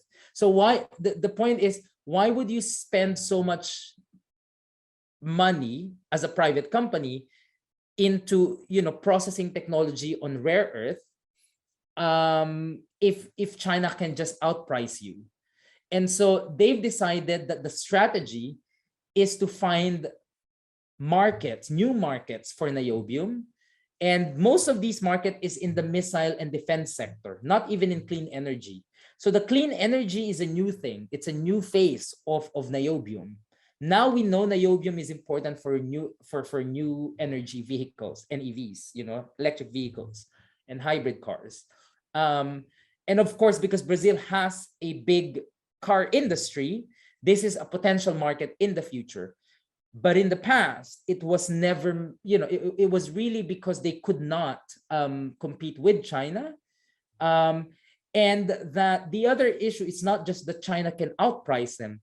China has a sophisticated supply chain of rare earth that they have developed processing technology that even that the US doesn't have, that, you know, only France has, for example, on heavy rare earth elements. So there are certain processing technology that was developed in China, and that's what gave Chinese firms a competitive advantage vis-a-vis other countries, other producers.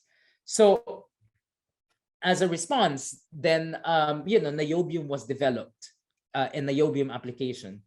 However, when we went and you know, talked to several of the policymakers and the companies there, they were talking about trying to create permanent magnets from rare earth, but because the difference is they don't need to open new mines to get rare earth, unlike in China where they have new mining projects. So they can use the resource, the mine waste, and then process that waste, and then try to increase the percentage, the concentration of rare earth, and then make an oxide out of it. So the way rare earth supply chain works is you have an ore, and then you have to separate it, you know, several treatments and processing. Then you create an oxide, and then the oxide becomes an alloy, and then the alloy you produce a permanent magnet or a catalyst or whatever you want, and then they go to as inputs for the clean energy, the missile industry. So there's a long supply chain that you could have, but rare earth, they're not going to open new mines for several reasons, but they have reserves from the waste in the past. So whether this is going to happen, is a big question as well, though, because I mean, you need the technology first of all to be developed to create the oxide.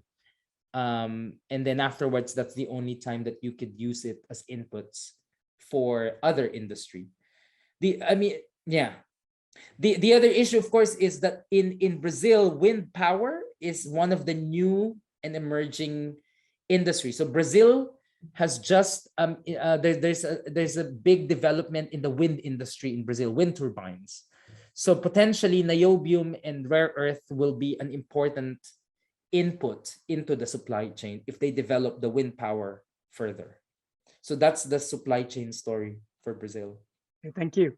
I also noticed the comment, Mr. Panok, right? So he seems interested as well about mining and the attitude of the rich countries. Just in case, do you want to add anything to the comment there, Mr. Panok? I also, if I'm not mistaken, he seems quite interested in the whole EV related issue. Thank you, Dr. Jesada. Thank you, Dr. Singh. I really enjoy listening to your take on the EV, both the environmental impact on the mining, and which is, as I'm surprised that you said that it has already been factored in many countries, but in some pockets of the discussion in around that issue in Thailand, I have not heard much about the talk on the impact on the mineral extraction, and I would love to hear more on that from the community. But I think that I'm also really glad to hear your follow-up discussion on that. Despite the cost of the extraction, factoring in the environmental impact of the fossil fuel and the greenhouse effect, it might still be worth it, and the countries need to be countries that pursue this strategy toward EV production needs to be aware of both the pros and the cons and weigh the options carefully and go into that direction with the population well informed of the both the cost and the benefits. So I thank you for that. Thanks. The other issue that we didn't discuss is the substitution policy, which is basically the way it works with, particularly, for example, with EV cars, is that when you can't outsource one resource, you eventually want to create a new assembly line that will not use a specific element or a specific metal. But so the difficulty with substitution is that this is very much driven by the market, by firms, basically. So firms are, when you cannot outsource something, when you cannot get the product, when there are limitations, then they have to find a substitute. So the EU has always been clear that they're actually fine that the companies are doing it. So on this front, I think there is probably a lot more, and I think that, there's an important research that needs to be done on how private companies specifically employ multiple strategies, because if they cannot, if they don't want to invest on mining, because that, for example, if you're Toyota or Hyundai, you have two options. You either directly invest in mining projects like what Tesla did. Tesla started investing in different metals because they want to get the mineral directly they know that the scarcity of resources is going to get worse. Or the other option is you find alternative substitutes. I don't think we've actually had a lot of, because also it's such a new area of research. We don't know much about, what are the company strategies around it. The Chinese example is very particular because of in the case, well, it's particular for two reasons. One is they have the mineral, so they have access to critical minerals. They don't have the same problem as other countries. But B, the development of new energy vehicles in China was based on an industrial policy to promote, basically to force technology transfer. And that's really what created a new sector in China on electric vehicles.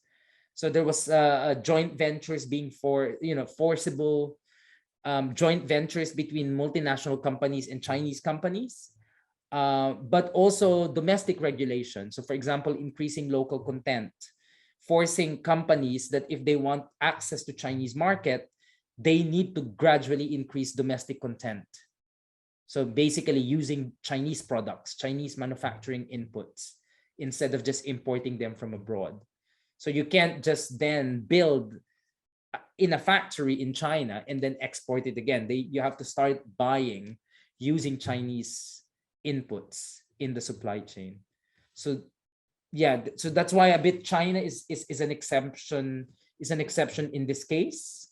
But I think domestic content generally as a policy instrument has been used in many cases, like oil and gas, mining.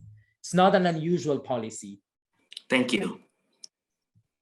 Perfect. I saw in the chat a question from Ms. Dawisa. Would you like to ask and speak to our speaker yourself, just in case you want to add anything? Or if not, I'll just read off the question. So the question was on renewable energy, right? Whether it's really more eco-friendly than the so-called conventional energy, because renewable energy requires a lot of mining. And then the argument was that the mining itself requires, it emits a lot and it has environmental damage.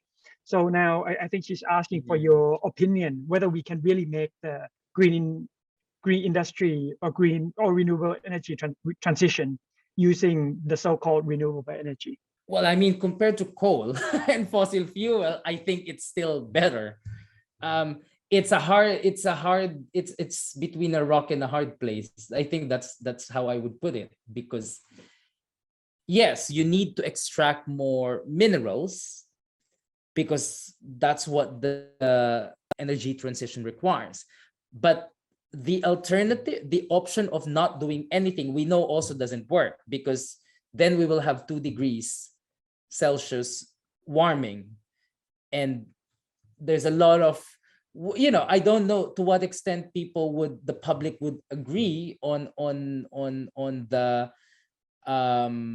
impact of climate change, but there is sufficient evidence to argue.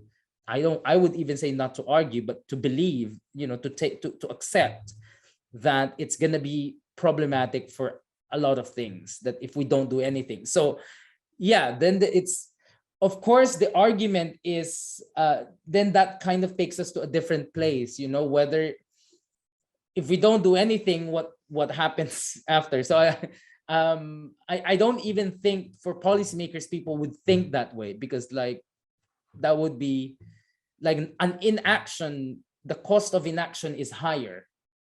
There's that whole debate in the early 2010. I remember this. There's a lot of papers like, if we don't do anything, this is the projected increase in energy,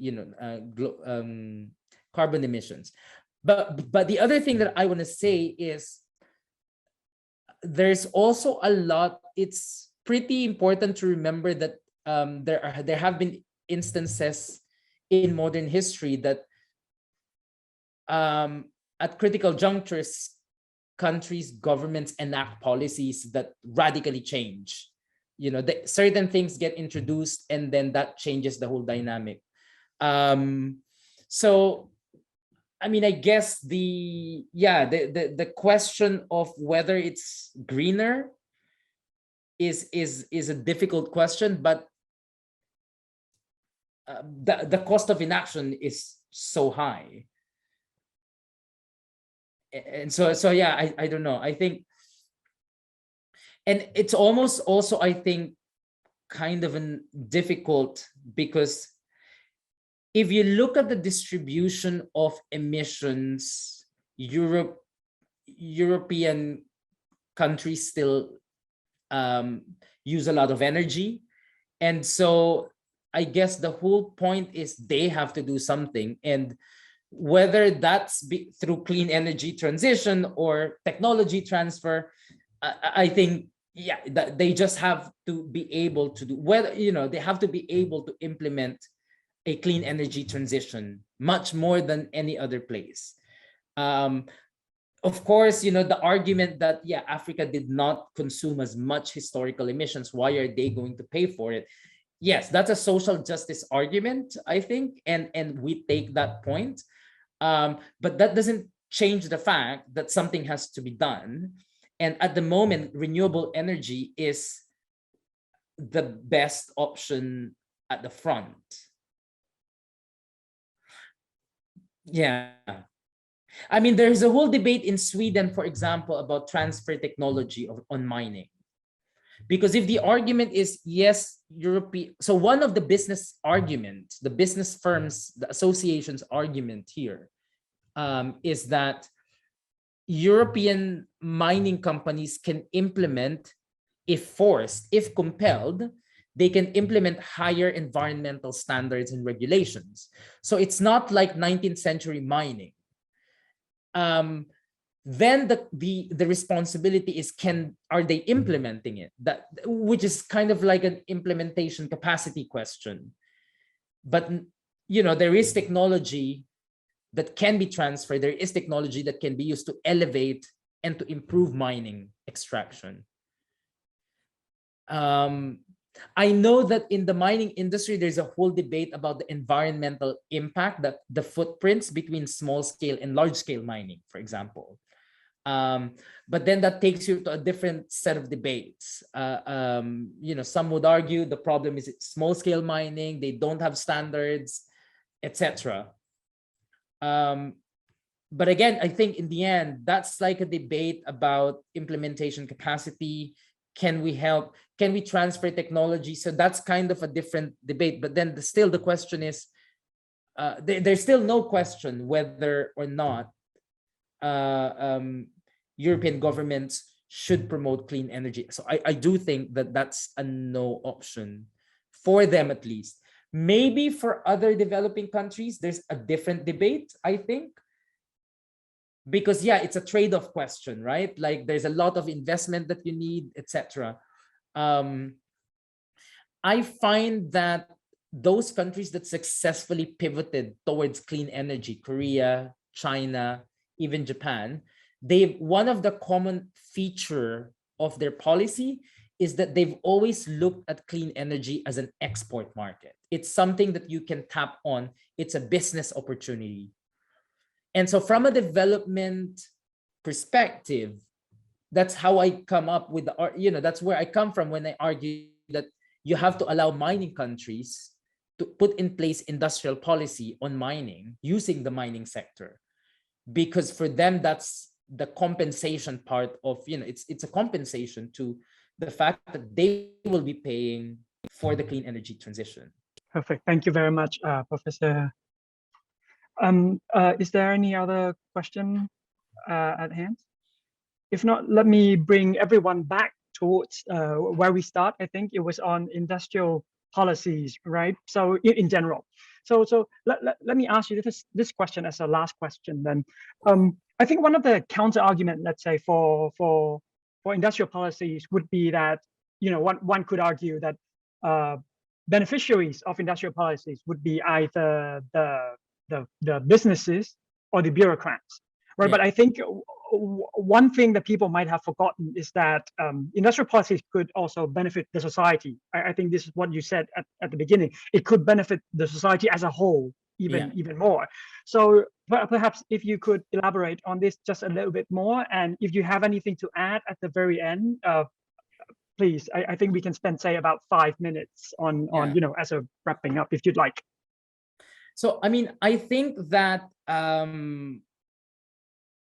so the starting point is that there's a reason why countries have begun to kind of swing back to industrial policy from 2000 onward. Like over the past 20 years, industrial policy increasingly becomes less and less ideological, I think. We talked a lot about US has an industrial policy today. The EU has what they call industrial competitiveness policy. So, I mean, it's not a coincidence that this is all happening. A large part of it was a response to China from the part of the advanced industrialized countries. The fear that China is not playing the rules of globalization meant that there might be a resurgence of nationalist policy, mercantilist policy. Trump was one of the strongest, one of the clearest manifestation of unfettered national protectionism. There's a whole debate about what that means, sure, but also even like in the issue of critical raw materials, the first thing that Biden did was to issue a review of national supply chain resilience and identifying where American private companies can pivot in order to, play a bigger role in the supply chain. So it's not going to be the same industrial policy. It's clearly more private sector based. The EU industrial policy is about leveraging the power of their traditional manufacturing and emerging industries, emerging industrial actors. It's not going to be the same as China. Of course it's not. And so I guess the point here is that for developing countries, if you don't have an industrial strategy, if you don't have a plan of how you're going to transform your national economy, then it's a little bit hard to catch up. So there is a kind of an imperative If you don't want an industrial policy, you need an alternative policy, because no policy is no option.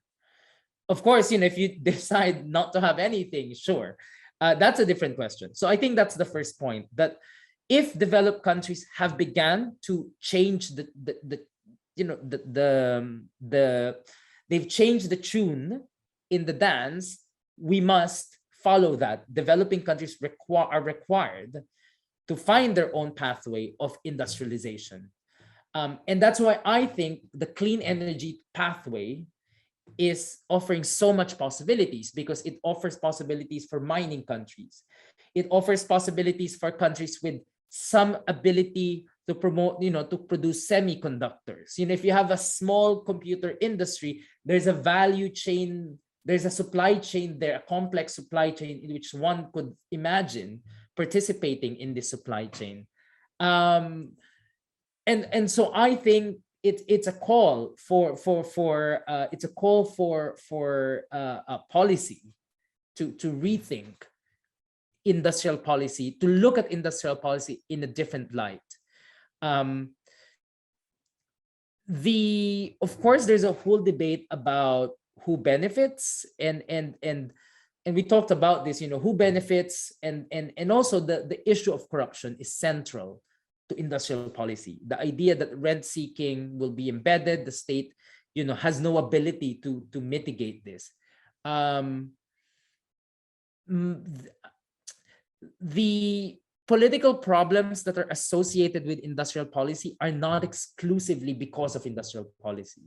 We always need to remember this.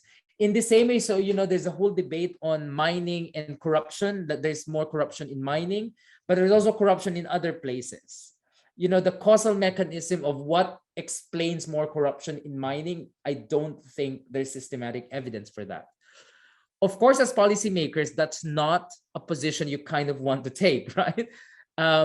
But I do think it's important to recognize that if the empirical evidence does not support a clear case against industrial policy, and there is a way in which we can think of industrial policy in a different way, then maybe it's really about finding what would fit in the particular political context.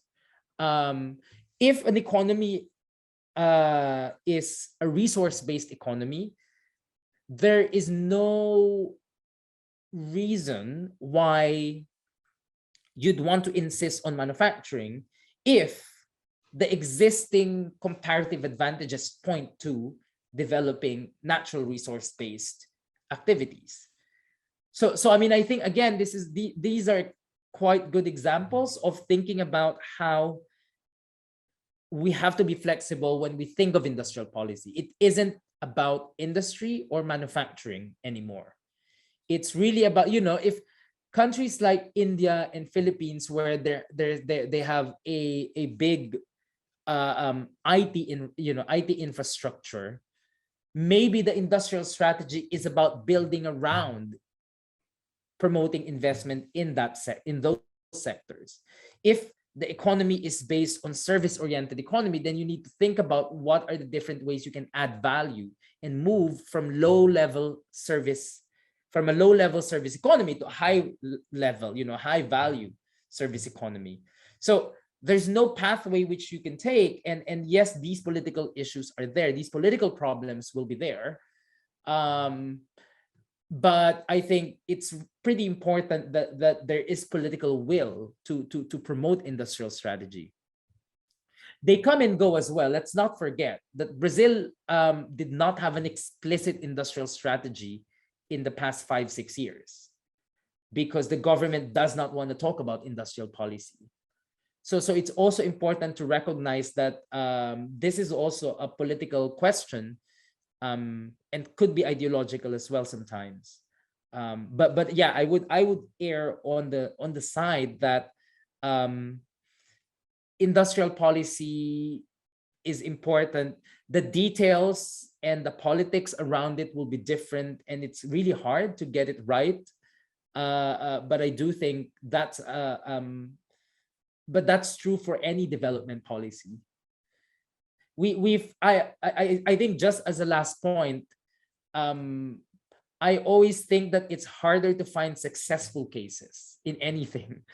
And so when you find something successful, of course, we start doubting it and we look for the problems in it. But I do think it's important to remind that in development, there is a reason why development is concentrated in several countries only. And that it's a process that, it's a process of change, and that is an ongoing process. And some can accelerate quicker, some can slow down, some can revert. And so we really need to remember that nothing is fixed and nothing is set in stone in that sense. So industrial policy, as in any form of policy on development, should be the same. Thank you. Thank you very much, Professor Nem Singh. So let me add one more thing before I forget, that at after this event, there will be a form, review form for all the participants. So if you could complete the form online, that'd be great. And now at the very final stage, let me pass the microphone to Dr. Santi, the director of STIPI, to close the event, please. Right. Okay. Thank you, Dr. Jesada. Thank you very much, Professor Singh, for your time. You gave us full 3 hours on this one. Very impressive and very useful. I mean, meaningful for us. Okay. So I think Professor Singh talked about the designing green industrial policy, right, which is, I think, very, as I told you, very important. And I think for Thailand, we are talking about how to get the country out of the middle income traps countries, right? This is what I think the big theme for us, and to do or to formulate industrial policy is important. And we learned today that industrial policy is not a general word, right? It's just there is some specific meaning, there is a specific concept, and some design also, as what Professor Singh said. And I think this is very useful, and STIPI, and I think in our innovation community is starting to talk about the word industrial policy these days. And I think this will be the starting point of future development of our countries. And hope to do some cooperation with Professor Singh and our community in the future today. So thank you very much for your very beautiful sessions. Thank you very much. Thank you. All right, thank you, Professor Santi. Thank you, Professor Nem Singh again. And obviously, thank you everyone for staying with us all the way until 4 o'clock. Again, don't forget there's the review form at the very end. Please spend just a few minutes to complete it so that we know how we do, and we can make every session even better. Thank you once again. Have a good evening.